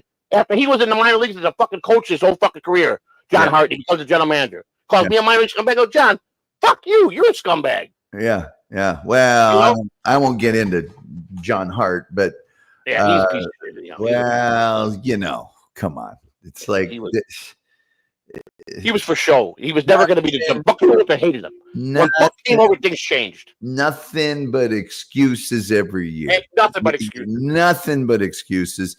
He'd make the players that you're looking at going, "Well, he's an okay player." But you're hanging your hat on that guy? Ooh, we're in big trouble. Well, you come from that Cleveland mentality. With the Cleveland, they sat in a room and they traded guys with everybody. All the heads of the department were involved but they did yea or nay. That's how they did it. That's how all the guy that does the odds with the computer. What's his name? The guy that wrote the book. Billy Bean. Why baseball's changed. Oh, the guy that came up Bill James. Sabermetrics. Bill James, the guy that wrote the book on how baseball can be run from a computer. Yeah. He was with Cleveland. He did something for Cleveland. And then the Boston guy hired him. And that's when they wanted Billy Bean to go be the general manager. Billy got involved because he saw when he went to go do a trade with the Cleveland. He couldn't understand how all these guys, supposed to be general manager, and he's getting a yay and a nay from all these guys that are nobodies. And Billy was nuts about it. Yeah. So when he saw the young kid there, he needed to know who he was, and he fucking traded for that kid. And the rest is history. Yeah. Which I never thought it was going to amount to anything. Billy Bean had a run, and we did about 28 games in a row that year. But they did, like he said, we lost the last game and don't count. And that's what he told Grady.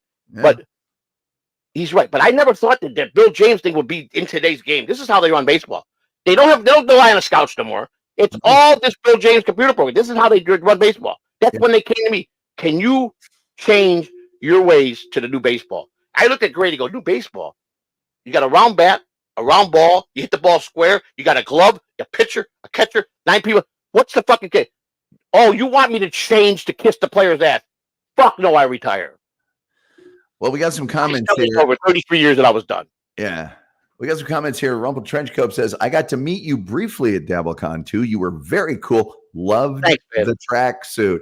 Funky Bronco says, Joe. I remember you. Thank you, sir. That meant a lot. I am a really nice guy, even though people paint me to be a monster. I'm not a bad guy. I'm really not. Funky Bronco says, Joey is like a firecracker. Just one amazing story. After this is what I wanted to come in for. This is what I was going to do. Tell my baseball stories. Tell my connections with some of the family members in the Chicago outfit. I was going to just sit there, smoke cigars, and tell my stories. And I got in the Dabbleverse, and it all changed. My whole life changed. Yeah. Nobody likes baseball. Nobody likes they want to just talk about Shuli's balls and Bob's ass. That's all they want to talk about. The Wolf says, by the way, Joey, I've known the Wolf since 1981. You're a remarkable guy, Tom. I admire you, and to get to finally meet you and talk with you, it was the greatest because I know your history. I know who you are. Yeah. I didn't know who Tom Gully was. I know of Tom Gully. Yeah. Tom Gully is a man that has accomplished a lot of things, man. And now I'm here. So the Wolf says, Coat Cannon. Oh, he's talking to Rumple Trenchcoat, who also loves Cannon. Cannon was my favorite shows, but so was Mannix. Funky Bronco is saying, Wolf, these are some incredible stories. You got to keep up with Joey. He's quick. I got to say that. Rumple Trenchcoat, who's a big TV guy, says Mannix was awesome. Wolf, the guys who did Columbo, or Mannix, Levinson, and Lynx. So good quality stories for sure. Let's see here. Here you go. God does do a good Columbo. I got to give Stutter and John. He does a good Columbo. Yeah. Let's see. I can do. If I could just ask you one more question. That's it. With the eye. That's it. I love it. I love it. If you knew the sprinklers were going to go off in the morning. That's just a thought. Why were your shoes on the front steps? Anyway, Rumple Trenchcoat says, I love the baseball stories. It's a nice change from the Dabbleverse stuff. I tried to push it, but they told me that they run me off. They don't want to hear it. I got a handful of baseball guys that want to talk about. I could do this all day and night. I could podcast and I got my old partner, DG, said when he went to Shuli and said, Joey C's got 1 million hours of content locked in his brain. He just needs a sidekick that can jar out all the good stories. Yeah. Because he's got enough stories to laugh a lifetime, which I do. They trigger with my brain is wired really differently than most people. But when someone that like you could bring out these stories by asking me key questions. Another guy tried something. He called me at home. I mean, we could talk on the cell phone. He goes, go with me on this. He got every Cub roster of the teams I work for. And he gave me the roster with him having, he goes, tell me a story about this player. And I'm looking at the roster. And all of a sudden the story came that I had with the player. Yeah. Yeah. And well, that's the way memory works. It has to have a context. Right. I got a lot of stories. If you try to think of one of your old relatives, you kind of can't make them up. But if you think of a very specific event, you can see them clear as day. Kahuna says, and Lucy's Tight Box. I don't know what the first part of that was, but Lucy Tight Box is welcome on this program anytime. Well, that's Carl's. That's Carl's. It's Kate. I think her name's Kate. I got to meet Lucy Tight. Nice lady. My wife met her. Yeah. She's big. Works with Carl a lot, but she just bought her first home. I heard she got her first home. She just bought recently, and but she's very, very pleasant person. Well, all those guys over there, so. But it's probably a home in Rochester. Anyway, yeah, I know you're not. I'm kidding. It's okay. What a great idea with that roster list. Okay, so we were at third base when last we left our amazing lineup. We were at third base. Mike Schmidt. We're done there. He hits for power. He hits for average. Not bad in the field. So. Bill Maddox was a close second. Bad dog had he was a good third baseman. Well, Ron third baseman. So Ronnie Sake played good third base. He had power. He popped. With the Dodgers, that was a great team. The great Dodger team that played the great Yankees. Reggie Jackson with candy bar, 3 home runs in the greatest World Series around. Next to the Big Red Machine, the Dodgers, the 77 and 78 World Series was a great World Series. It really was. And Steve Garvey just lost his attempt to be a senator. But the best World Series I ever saw was that 75 series, Red Sox, 7 games. the famous Ed Armbruster interference call, Carlton Yep. Fisk waving the home run over the With the Red Sox, number 72 with the White Sox. Yeah, Rico. People forget Rico Carty. Yeah. Remember Rico Carty, just lightly regarded, hardly used, came over and put one out to put Carlton Fisk in position to hit that home run. So I got one for you, Tom. I got a question, trivia question. Yeah. Think of the biggest, loudest mouth player in baseball in the 70s and 60s, 70s, and part 80s. He had a lot of good friends, but Reggie he was always Jackson, and he played for part of the Big Red Machine. Big Mouth, Big Red Machine. But he wasn't an everyday player, but he was a clutch player. He was a team player, and a lot of controversy in those days. Man, I'm drawing a blank. I believe he wore number 4, Bernie Carbo. Oh yeah, Bernie Carbo. Well, he was a journeyman. He was all over the place. Strong little pit bull little guy. Yeah. Ted Simmons. You remember Ted Simmons, the hard-headed cardinal catcher? Yeah. Oh yes, I very coming well. up with the dugout after batting practice. Now Simmons had already warned Carbo to shut his fucking mouth. Simmons was missing a fucking screw up here. He was perfect to be a catcher because you couldn't fucking steamroll. He's like a brick when you ran into him at home plate. The guy was strong as an ox. Great hitting catcher too. Great hitting catcher. Number 23 with the Cardinals, but he was off here, really off here. So he got aggravated really. Carbo was the type of guy that ran his mouth a lot. He kind of like me. He talked a lot. He ran his mouth a lot. And Simmons gave him a fair warning. I just came up from the fucking thing, and I see Carbo's fucking nose splatter, and he's on the fucking floor. One punch, Simmons knocks Carbo out, and he's fucking bleeding all the place. He's passed out. So right away, lock the doors, get the reporters, And Simmons just went back to his fucking locker, got dressed, walked out to the field, and fucking won. That guy won. He hit Bernie Carbo so fucking hard. I saw stars. Well, so let's go out to center field first. Who's going to be your center fielder? I know who mine is. I know a lot of people. Mickey Mantle was the greatest to me. I wasn't alive when he was, but Mickey Mantle was probably. Oh yeah. I never saw him play, but I never saw him play either. A lot of people might pick somebody else. But I'm center fielder. Let's see what we got at center field. I'm picking Lou Brock. I don't care what anybody says. Good choice. Lou Brock is a good choice. I got to meet Lou Brock several times. I carried his bats many times on the on-deck circle. Lou Brock's a very quiet guy. Worst trade in Chicago Cub history. Worst trade in Major League Baseball history. The Cubs got rid of Lou Brock to the Cardinals. Greatest thing for the Cardinals. Worst ever to this day. The worst all-time Major League trade was trading Lou Brock to the Cardinals. For Ernie Broglio. Number 20. We're number 20. Yeah. Lou Brock got his 3,000 career hit at Wrigley Field while I was bat boy. I carried that 3,000 bat back to the dugout when he got the hit. So who's your center fielder? Well, see, this is going to be sticky because the guy that I played center fielder now, and I played all the way up until I got injured, and that was my favorite position. I was very good at it. But the guy that worked with me the most, and I got to tell you, he was a leadoff hitter. He was a tall guy. He was a great fielder. Didn't get on base a lot, but when he did, he stole a lot of bases. And this is me because he was the guy that mentored me to be a center fielder. Omar Marino, the 79 Pittsburgh. Oh, wow. Yeah. Who's your right fielder? Was he the best? Probably not. But in my eyes, he was. Yeah. Well, that's okay. That's what baseball's about. I'll tell you why. Because there's me and him. Let me see. I have to take this off. This is me and Omar. I'm 17 years old, and he's hoping I'm going to sign because I was playing pretty good by hitting with it. I was fast, and I got that injury, and they said that I'll never at best. That was back when they were just experimenting Tommy John. Yeah. And it was just with my kids. I already had a bunch of kids. I'm having my first kid at 17. I got a daughter. I got to sign. I got to go to the big league. So that didn't happen. It never happened. Dreamed. It was just all a dream. And I got the next best thing. But let me take this off. I'll show you guys. This is why I lived for the game. This is everything to me more than any money I could have got. Put it up close to your chest and see if. Yeah, I will. Hang on. Let me just excuse my room. My office here is a mess, so just excuse it. There it is. There you go. Yeah. Wrigley Field. I got my glove. He's a center fielder. I'm a center fielder, and we take that money shot. Mm-hmm. He taught me everything how to be a center fielder, hands down. Then that old school Pirates hat that was a callback to like the 1900s early. They were my favorite team of all time, the 79 Pirates. Yeah, we are family. That's right. So I got stories about them. They had their own personal cartel on the plane. So your best right fielder, if you had to pick one right fielder. Oh, there's a lot of good right fielders. I mean, Best arm in right field. Two best arms were Winfield and Parker. Dave Winfield and Parker were the two best arms. Parker threw a one-hop all-star game. Yeah. One hop to the third baseman.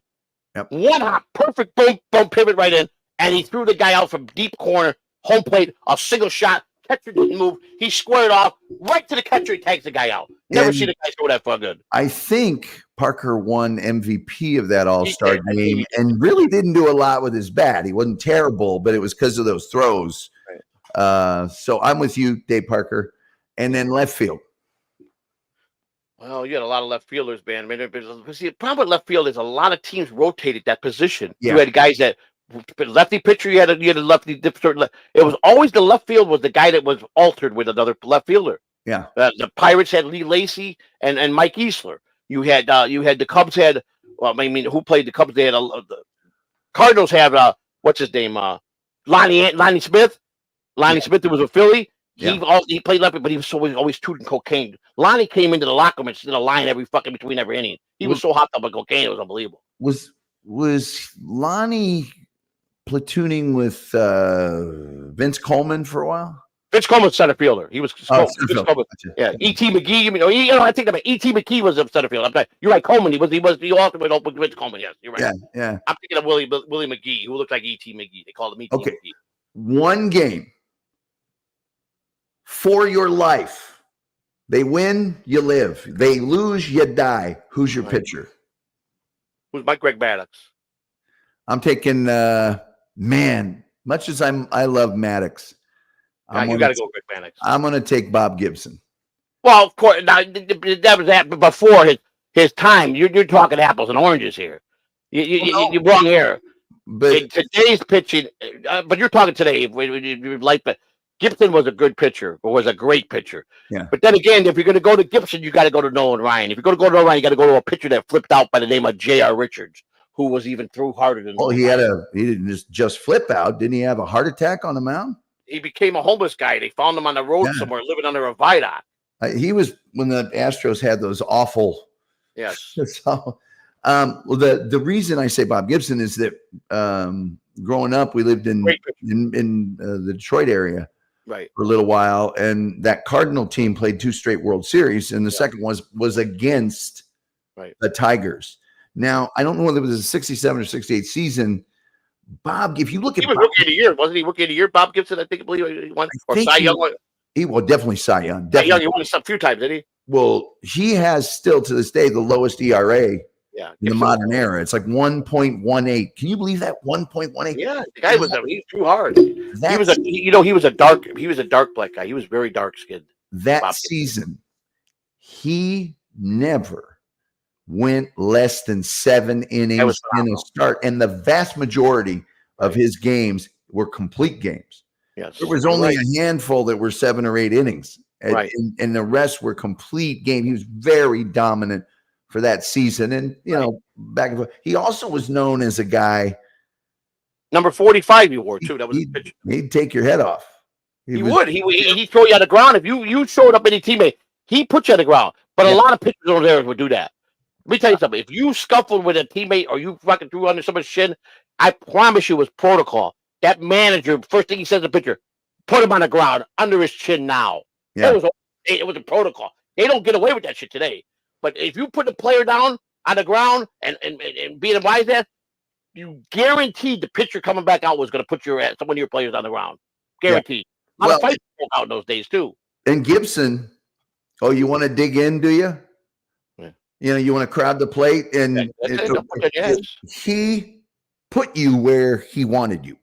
If you were an outside hitter, he'd push you away from the plate so you couldn't reach the outside. Right. I agree. If you were a quick pull hitter, he's going to bust you in so hard. There is absolutely no way, And so that's why I liked him. He was really great choice. I'm going to give you that top shot. Reason I'm going with Maddux because he was a true artist. They said that nobody in the history of pitching could paint the corners like Greg. He was an artist. He had pinpoint perfect control. An artist. The catchers. Do you know he don't take signs for no catcher? The catchers were told he throws what he wants. He usually called the game. Catchers usually call the game. Greg Maddux called any game he pitched. He told the catcher where it was going. I saw an amazing statistic. Yeah. Greg Maddux faced, I believe, over 20,000 batters. Oh, he had to be. He went to. I love watching him pitch. He went to 3-0 on 300 of them. Sure he did, because he struck him out. Probably half of them struck him out. Well, and he wasn't going to throw 4 straight balls ever. No, he was not. You know, he told the story about when he told his one catcher. Yeah. We were talking about that the other day, where he's like, right. 2 months before the playoffs. This is a true story. He threw them the pitch. His catcher was like, "What's he throwing him outside for? That's where he wants it." Or no, it was inside. And it probably was a Latino catcher, right? And Yeah. he probably, don't worry. I say, don't worry, we got this. Yeah, I got it. And he jacks it out of the park, and the catcher, "What'd you throw that for? I don't understand." He goes, "We're gonna see them in the playoffs. He's gonna remember that pitch." That's right, and I'm gonna stick it right up his fucking ass. He strikes him out in the playoffs, and actually, as they're walking off, he had to remind the catcher. He goes, "Hey, remember 2 months ago? You know, that's the guy I told you I was gonna get him in the playoffs." And Greg Maddux was good like that. He could do that. He was the perfect guy to do that. Who's the guy? Chris? Is it Haynes? The Cub. He's a Cub. KRIS. Big hitter with the Cubs during the World. Cubs? Pardon me? Yeah, today's Cubs. I think they might have. I think they might have traded him, but he was on one of the World Series championship teams. He goes out for BP in Vegas, right. And there's a camera crew with him that is sort of doing a little feature on him. Right. This guy that's just sort of raking the field and stuff. He's got like almost, hippie shorts, big gut, beard, hat. The guy pitching batting practice goes, oh, I got to go. My wife's delivering a baby. Runs off the field. This groundskeeper, okay, gets behind, the batting practice fence that they've got for the pitchers. The cage that they bring out on the field. Well, not the cage for the batters, but the thing that the pitcher stands behind when he's. Oh yeah, okay. The fence. Well, that's what we called it. Anyway, so this guy, this groundskeeper, and this dude for the Cubs, Chris. I want to say his name's Chris Haynes. He starts getting struck out by this mangy, awful, and this guy's throwing him, and he goes, and the pitcher's going, this groundskeeper guy. Oh no, it was the guy running the mic. He was holding the microphone for this game. I can go ahead and throw it to you. And at first he's like, that's okay. He's a major league ball player. He's thinking, that's all right. I'm not going to take your just guy off the street pitches. Eventually they convinced him to do it. And this dude that's pitching, and I mean, he's got a beard like he's in ZZ Top. Yeah. And he's throwing these pitches, and he's throwing them in there, and Haynes is like, and the pitcher's going, hey, that's a strike. And Haynes, he's painting the corners, like you said. And Haynes is just like, damn, did you see the break on that? Okay. He keeps just confounding Haynes. And then it's time to stop. The guy takes off his hat, pulls off his beard. And this is just a few years ago. It's Greg Maddux. Greg Maddux in a disguise. You can look it up on YouTube, Joey. You would love it. He was a prankster, so I will say you're telling 100% true, because he liked to play pranks in the clubhouse. Yeah, that was his specialty. It's on YouTube. You can watch it, and it is a thing. You say the name Greg Maddux. I know it. He played a lot of jokes in the clubhouse. Yeah. Back in the day, now they just wear the color socks down when you don't show soccer, but they all wear the fucking pants down, hanging over the how they wear them today. Yeah. Where they would be shamed in the 60s, 70s, because you wore the stirrups and you wore your pants up high and you showed your socks. That was baseball. And when these guys come in with the hanging down like a dress, it's really rude and disrespectful. Yeah. So back in the day, under the socks they didn't wear the regular tube sock. They wore a sanitary sock, special baseball sock that you put on. You taped it, and you put your stirrup that got taped, so they don't fall down. And you wore the long stirrups, and you were proud. You're proud that you were a baseball player. So Greg Maddux would go every day. This is the time he was with the Cubs that I was on the visiting side. I go over to the clubhouse every day just to talk with Greg. Meet him, went out several times. Great guy. He could drink though. He was one thing I say about Maddux.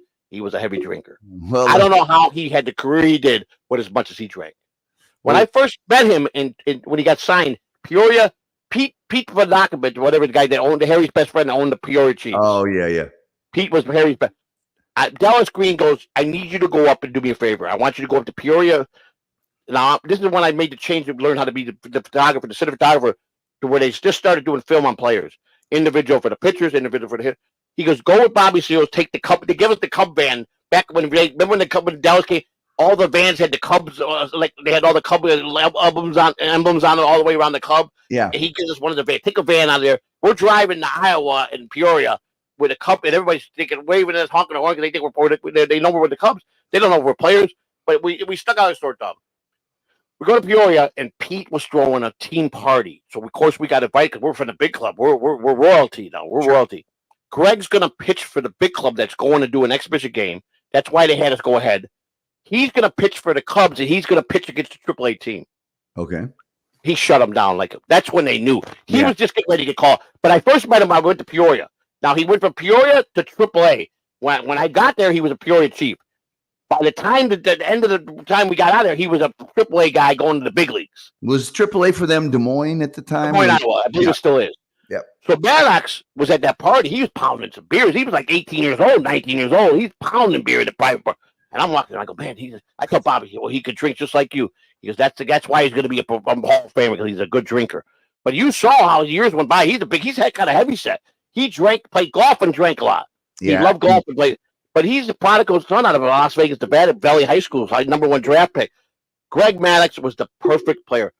So he took an odd job after he became a player. He worked for the Cubs he worked as one of the the fancy job that they give all these star players.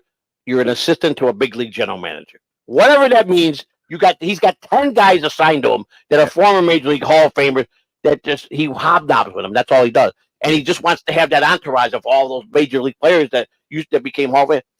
The title is, the special assistant to a general manager. So they send Greg to Lakeland. And Andy Barquette and I go, is that Maddox up there? So he sees me, and Andy goes, you know him. I go, I know him real well. So he goes, I want to meet him. So I bring him down. I go, come here. So he goes to Andy. He goes, man, I'm a big fan. He goes, yeah, I saw you play. You went up for a cup of coffee, didn't you, in the big leagues? And Andy goes, yeah, I played in the September at the Pirate. So Greg goes, what the fuck are you doing here? I said, I'm all over the place. He goes, boy, Jesus, you're everywhere. Like Dawson, I saw Brandon Dawson when he was coming to Double-A club out with the Marlins. Here goes Andre. Sat there, we talked. I forgot my job for about 3 hours. We were just sitting in the manager's talking. So Maddox, I go, what the fuck are you doing? He goes, I don't know. They got me looking at some fucking picture like I know what I'm doing, right?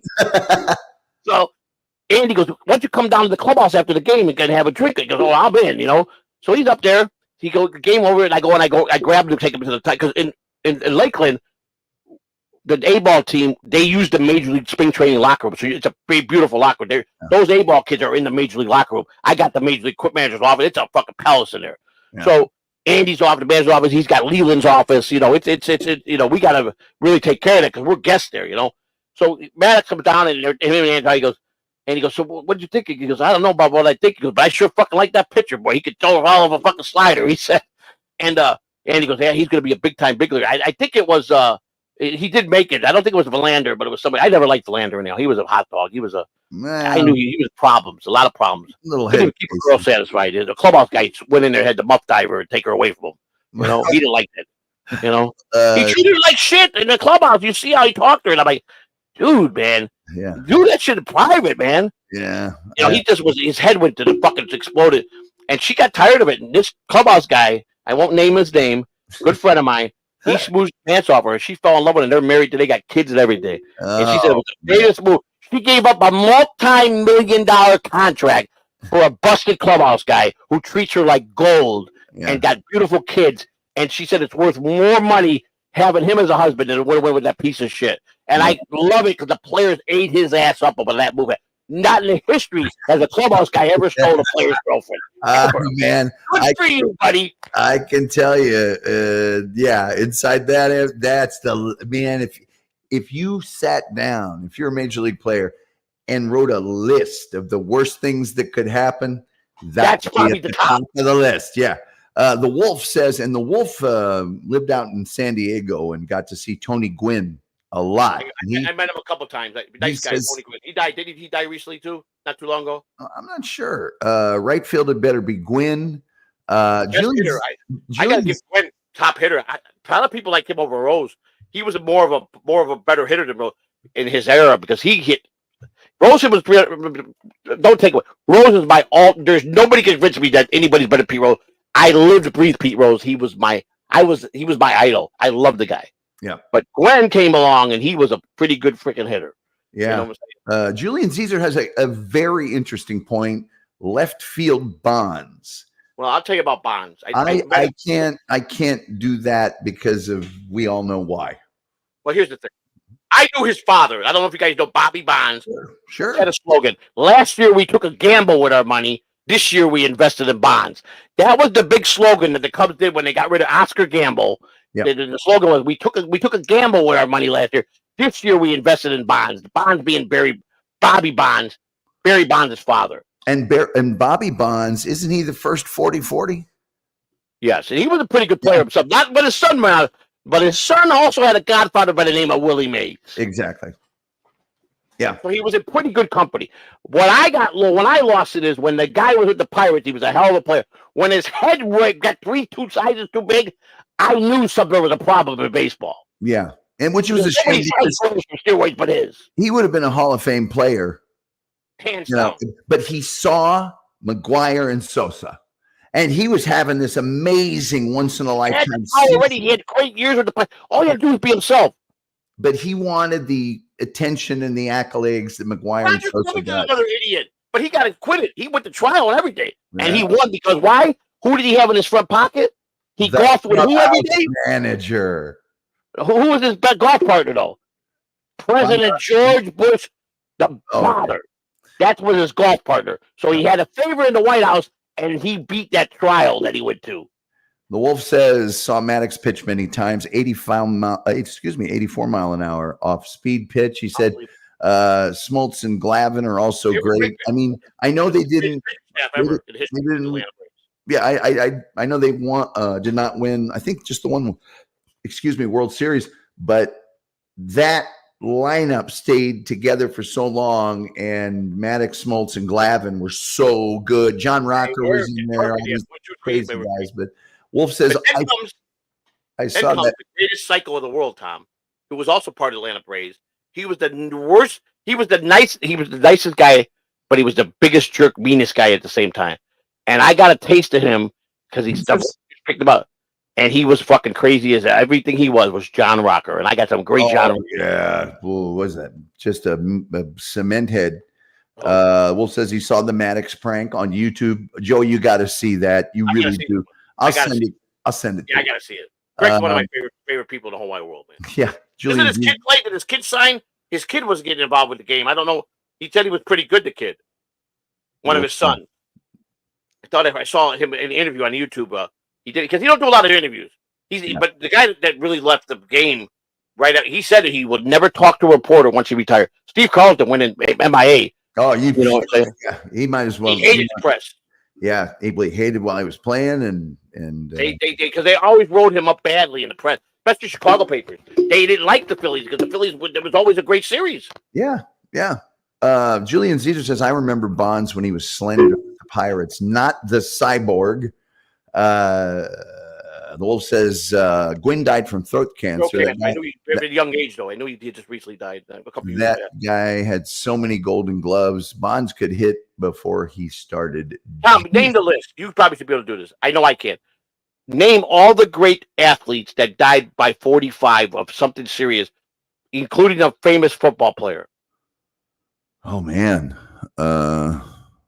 Well, I think the defensive lineman for Philadelphia, Wolf will tell me.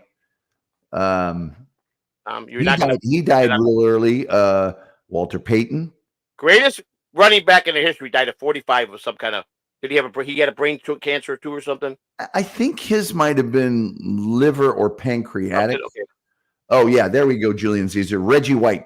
Okay, I remember Reggie White. But Chuck McGraw, 45, died of some kind of cancer. John Oakridge, 45. Gary Carter, 45. Do you know that just recently it came out the link that they think the cancer came from their AstroTurf at the Phillies ballpark?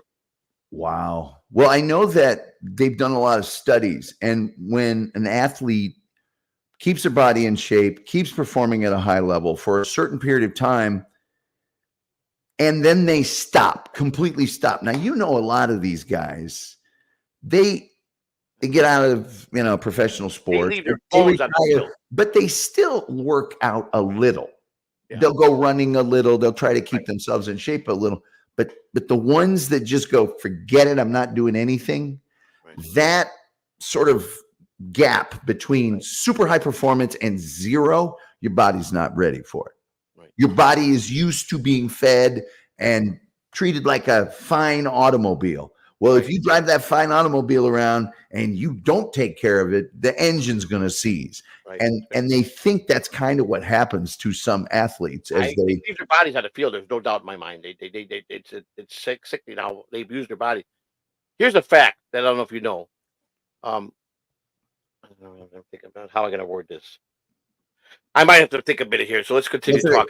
Funky Bronco says, Julian Caesar, these stories are all incredible. Wolf says, dude, there's too many. Peyton was liver failure. Liver failure, that's right. I knew he was great, greatest running back. Walter, I never met him. I wasn't into football, but I heard Walter Payton was a gem of a guy. Was one of the nicest people. And I heard some bad stories about Michael Jordan. And I did get to know Michael Jordan a little bit because I was working in the Southern League when he was came over to work. I wrote and produced a TV commercial he was in. He was not what he thinks, what he portrayed to be. Now, Michael was a big star out of North Carolina. Everybody knows that. His mother did all his negotiating. He didn't need an agent. She was the best agent anybody could get because she got everything she wanted. Right. He made a deal with for him with was it with Nike? Yeah. Unheard of. The Nike rep went back to the owner and said, "There's no way we're giving this up. It's never been done." She got the deal done and they didn't get Michael Jordan. And what happened? He owns part of Nike because they gave him so much money on endorsements alone. He still gets some big money. When he signed that first contract, he deferred money. He said, "Don't give me as much money. Give me a percentage of sales of these Nike Air Jordans." Well, Nike was thinking, we've had other athletes endorse our shoes, and they never sell more than about 100,000. So they thought he was really getting a bad deal. They're like, well, if you just want, I mean, and then it does $1 billion in sales, and they ever did was the best thing he ever did. But sweetness. Here's the political statement I got to be careful of. Sweetness was Walter Payton's nickname. That's and right, he was known for being very, very cordial and very kind. Another Chicago running back, Gale Sayers. Had he not got hurt, we might Brian Piccolo, and Gale Sayers were teammates. We might be talking about Gale Sayers being Walter Payton, but Walter Payton had speed. He had power.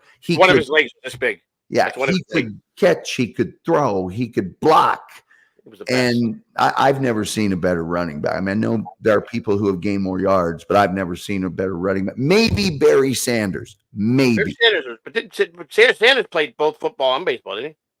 No. Not Barry Sanders. Who's the guy that played prime time? What's his name? It was Deion Sanders. Deion Sanders. And then so did Brian Jordan. Was another. Brian Jordan. Now he's a friend of mine. I got a good Brian Jordan. He came to rehab at AAA. Brian Jordan's a wild man. I love Brian. But back to But I'm sorry, the Wolf says, dude, there's too many. Peyton was liver failure. And Trenchcoat said, that's like Alec Guinness taking less money for Star Wars, but getting a piece of the merchandising. Oh, my God. Right. Yeah, I mean, you had to give me 0.1%. Yeah. I'll be happy for the rest of my life. His mother knew. I mean, Michael was Michael. I mean, let me tell you something. I went to a lot of Bulls games because of my connections with the clubs I was in, my connections with, I knew the White Sox owner. I could get to go to Bulls game. I had a lot of great memories at the old stadium, the one that was across the street, what it was called the Chicago Stadium. Yeah. I used to work in the winter months. I wore the green suit. I was one of the guys who'd be out on Madison Avenue. Yo, Pop, yo, Pop, with the flashlight. Yo, Pop. And I was the only white guy out there. And I was the only kid out there. I'd go on a bus on Ashland Avenue. I get on a bus and get out there. Shudno was the owner. Phil Shudno owned the parking lot. Little Jewish guy. But he wouldn't let me go home because I was a kid. I couldn't walk to Ashland Avenue down Madison at 1 o'clock in the morning because they would have kidnapped me and I would have been killed. So he would drive me because he lived in North Shore. So he would take Ashland Avenue all the way down and drop me off at Belmont Avenue and say, run, kid, go home. And I had to winch into my house. And he would take off and he'd take me. When I got the flu real bad, he had a bed in the back of his office, and I couldn't work. I had a high fever, and he couldn't take me home. He called my mother. She said, "Just give him some aspirin and get him home when you can." And he took care of me. Great guy, loved me. But I used to be out there like, "Yo, Pac, yo," and I wore the green suit. People Stadium party, and I got to know all the people at the front office, and I got Bulls tickets and hockey tickets. I was a hockey guy too. But I tell you, Michael Jordan. I got to be very cordial how I say this because let's go over facts.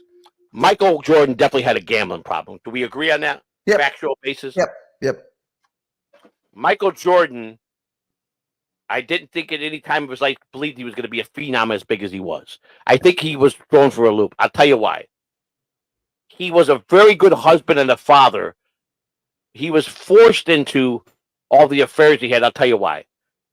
The women would be waiting in his suite, 10 of them at a time, naked in his bed, that they would bribe the doorman, the elevator guys. They would do any sexual act to get up to Michael Jordan's room. He said he used to walk and open the door, and he never planned none of this. But then the temptation, he started cheating on Juanita. He's the face of Chicago as every kid idolized Michael Jordan. He had that image. But Michael wasn't such a nice guy. He was a degenerate gambler, cheated on his wife. This all comes out later on. Well, and Michael Jordan was extremely disrespectful. Not if a guy talked out about him, if a guy had a big game against them, if a guy did anything competitively that Michael Jordan didn't like, he would humiliate him, whether it was a teammate and it was practice or they were in the league. Now, he did. That maybe he's not such a nice guy, but at the heart of every super good athlete. No, I think he's one of the greatest players of all time. But he won championships for Chicago. They have that. All the great players, even if they're nice guys, even if they're sportsmen, they got that certain percentage that is a real mean. Right. You're not doing. I'm in charge. He was raised right. Don't get me wrong. He was polite. He was raised, but Michael kind of told a few fibs. He said he was a prejudice. He was very prejudiced against white people. Very prejudiced against white people.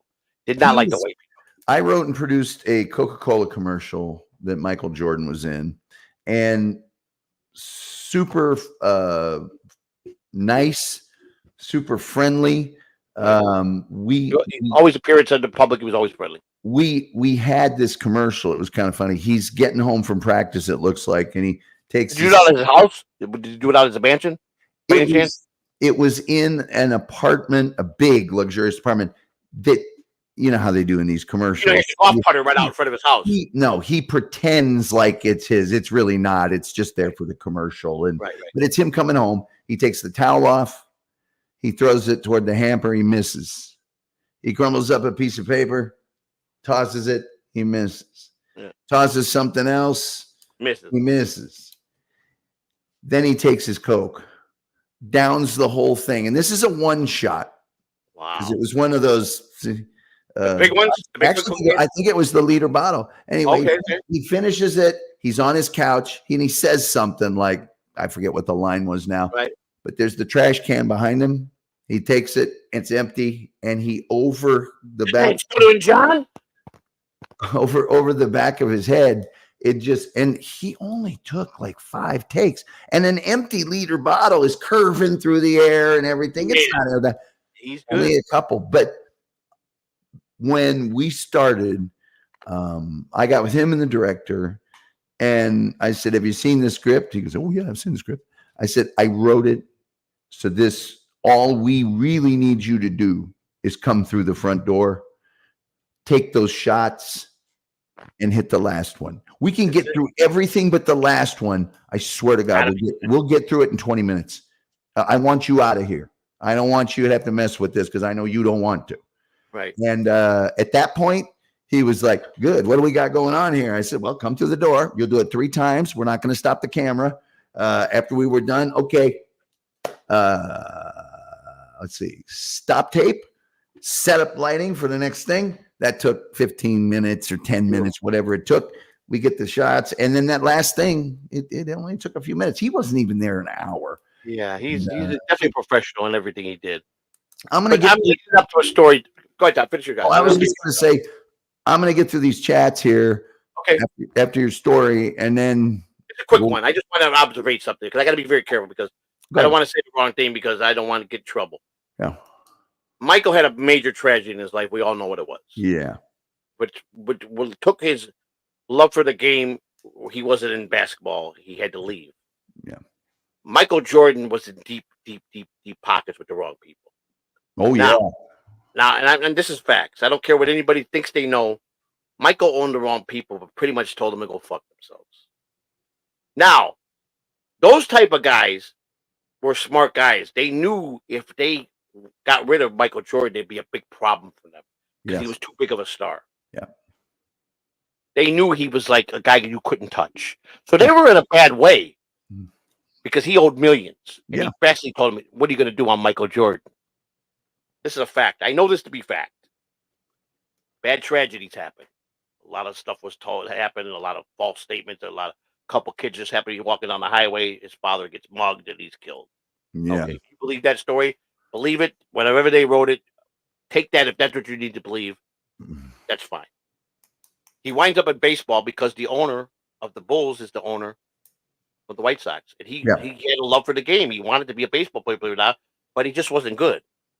But he's Michael Jordan, and he's going to be a big draw for their Double-A team in Birmingham, Alabama, who was a shithole place. And Michael bought the team bus out of his pocket. He bought them a team bus. I know. Okay, but he couldn't play. They had 2 left feet, Michael. You know, when he played spring training, the guy but he was going through a tough time. War number 45. I gotta say, he did better than I thought he would. I gotta say, you're 100% because we were playing that team that night. Yeah. And I went over to this is the first time I ever met him, and I was a baseball guy. He was into baseball, so he was pretty cool with us. Yeah. And I made a statement to him. I said, Michael, no disrespect, but I live in Chicago. I'm a born and raised. You're the greatest basketball player of all time. What are you doing here? You suck. Me being the guy that I am, and my coach looked at me. My manager goes, "Oh my God." I go, listen, you know me. I don't hold nothing back. I don't care who it is. And he looked at me. He goes, "You're right. I am pretty bad." I go, Michael, I don't mean nothing disrespectful. I just think you're the greatest phenom that ever lived in the game of basketball. That's where you need to believe. What happened a couple weeks later? Yeah. Number 45 is being announced in the starting lineup, which he gave me tickets to that fucking game. Well, you know, Joey, remember Joey Diaz? Yes. I think he was playing short for the White Sox when Jordan was signed. Yep. Man, oh man, I saw him on ESPN, and they were asking how he felt about it, and he goes, "World's greatest basketball player? I don't care. Yeah. He's coming to play baseball. We're going to see how he plays baseball." That's right. He goes, and I'm here to tell you, he ain't going to be the world's greatest baseball player. That's right. And so anyway, the Wolf says, "I tell you, athletes always get the weirdest diseases and illnesses. You push your body till it breaks, and then you fix it and do it all over again. Eventually, What's the one thing that players didn't do, Tom, when they got hurt?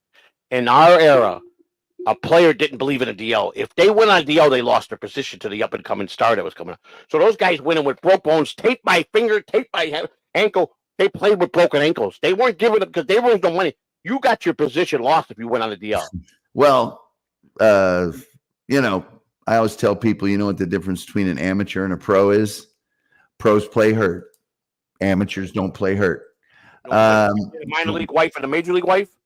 Go look at some of the guys that got married out of college and look at the guys that got married when they were in the big leagues.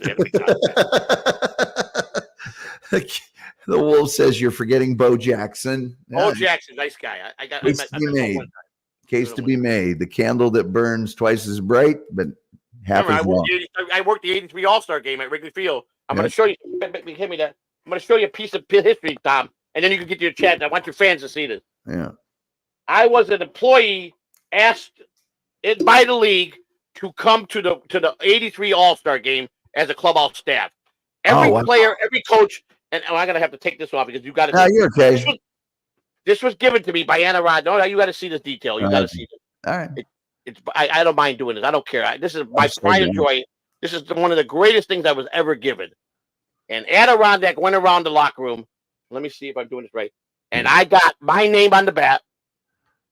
And what does that commemorative place say? It says 54th All-Star game. Comiskey Park. Yeah. I was given this because I was a staff member for the 83 All-Star game. No offense, Joey, but if you were at Comiskey Park, you need that bat to get out of the parking lot.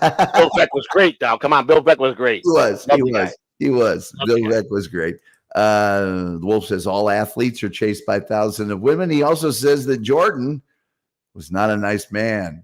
He was not. The rumpled trenchcoat says the douche gene, if you will. Our good friend Dupa says, interesting point about athletes getting diseases and illnesses. Good to see you, Dupa. Glad you're here tonight. People saying hi. The Wolf says most don't live long. A lot of them don't. Dupa says they push their bodies to take a lot of performance-enhancing drugs. So wouldn't that also contribute? And the Wolf knows a lot about this because he was a professional bodybuilder. He says the effects of drugs affect organs, connecting tissue and bone structure. The body being broken down with cell damage causes all the. And I gotta ask this man, dude. What's his name? What's this man that we're talking to? This gentleman is actually the former bodybuilder. Yeah, well, this is the Wolf, but his real name is Kim Warfield. The Wolf. That's what we're talking about. The Wolf is the guy that was the former. Yeah. Imagine, Wolf. I can't even imagine the damage I did to my body by doing illegal drugs for 33 years. I'm getting side effects of things that are. I'm very scared now because I'm getting older. I'm almost 60, and my doctor told me a long time ago, "There's no telling which way it's going to go when you get older, pal. We don't know yet." And I'm losing my memory, my short-term memory, my brain. I felt it's pretty ate up. My body, I feel like I'm 100 years old at body.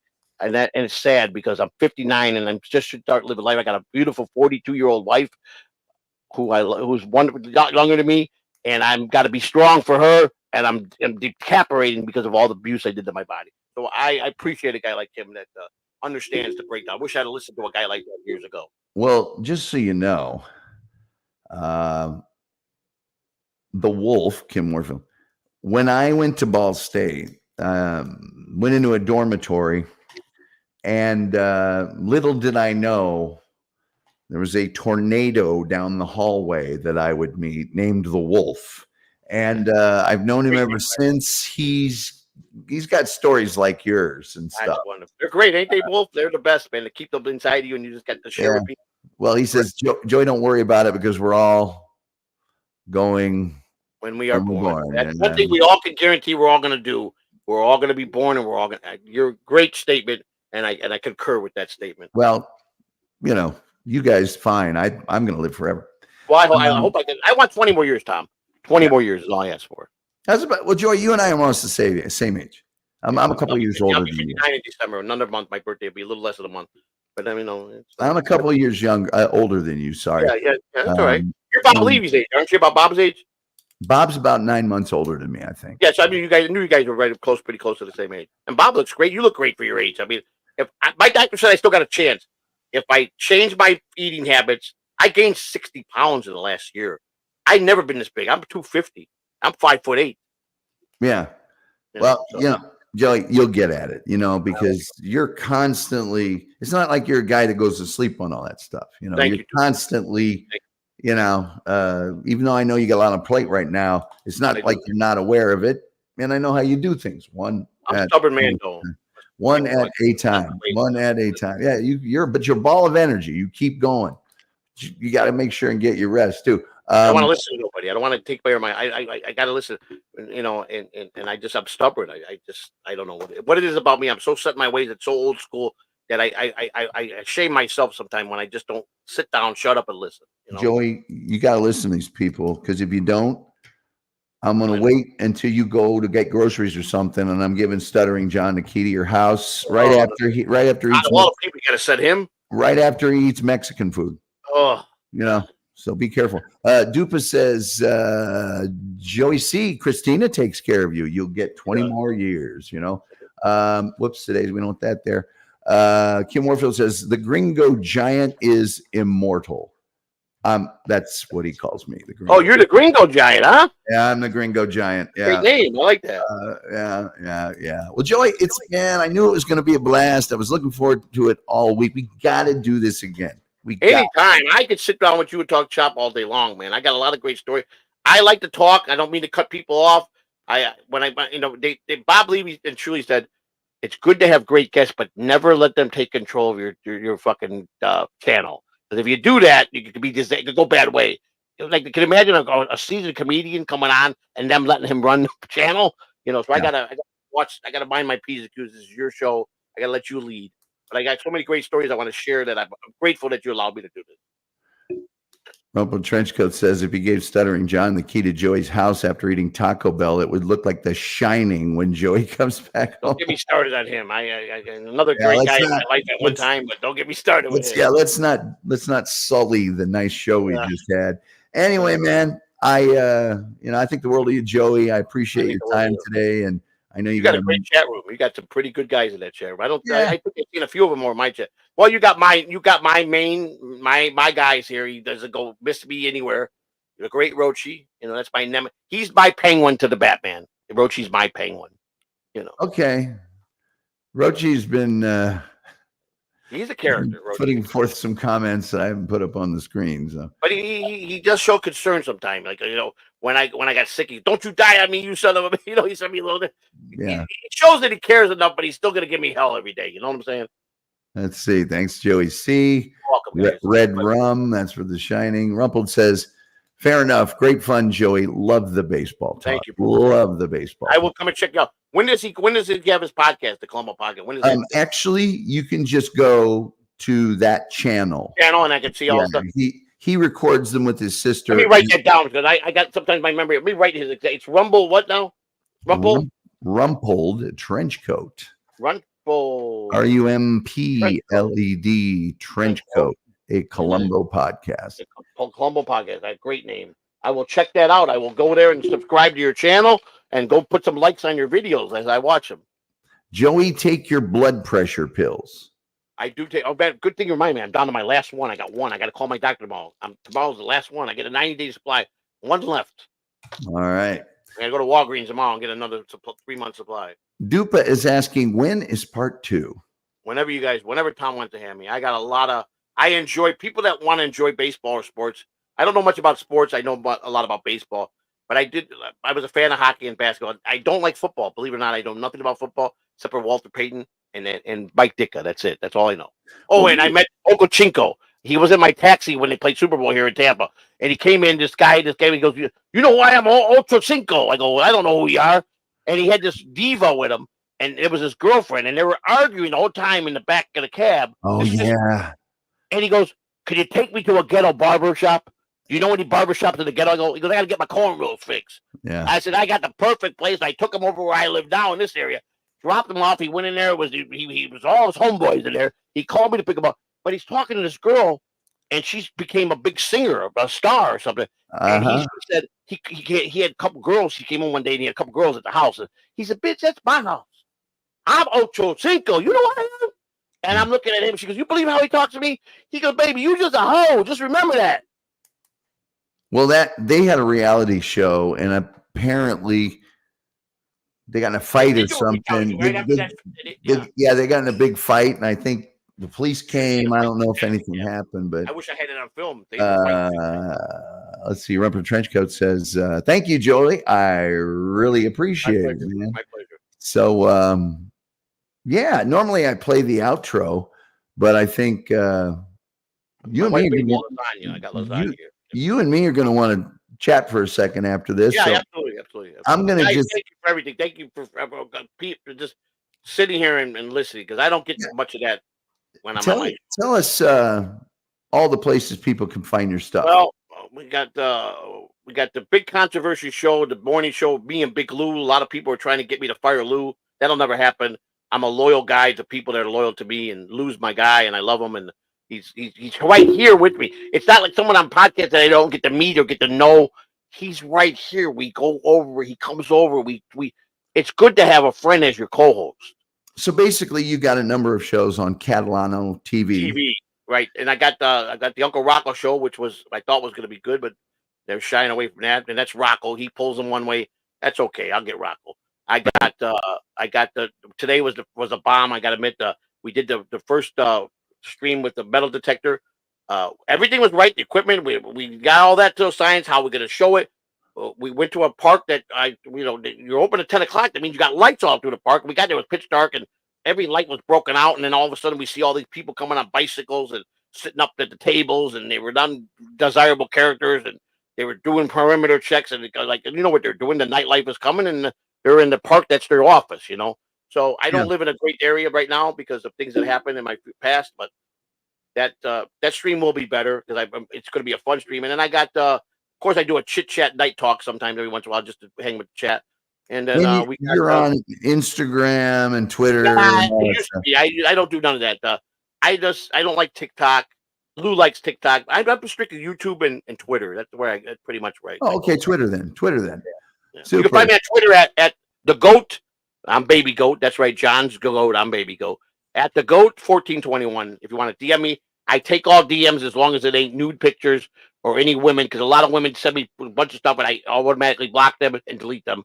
And I tell my wife every time they come in, hey, these girls are soliciting me again. I don't keep nothing from her, but I don't mark either. So the Wolf says, Joey, it's been a pleasure. He also says, no dupa, Tom and I do that 13 hours once. Yeah, the Wolf and I tend to talk. I like it. Seriously, it was 13 hours we spent talking about. I believe it. Pete Rose talks hours. Pete Rose is the greatest gift to talk. The minute you get off the subject of Pete Rose, he's out the door. As long as you're on the Pete Rose subject, he's there. I don't care how many hours you're there. I know people like that here in the Dabbleverse. I don't know what we should do, Joey. We could blow a kiss like at the end of the dating game and wave to everybody. A one, a two, a three. Take me out to the ball game. Take me out to the crowd. Buy me some peanuts and cracker jacks. I don't care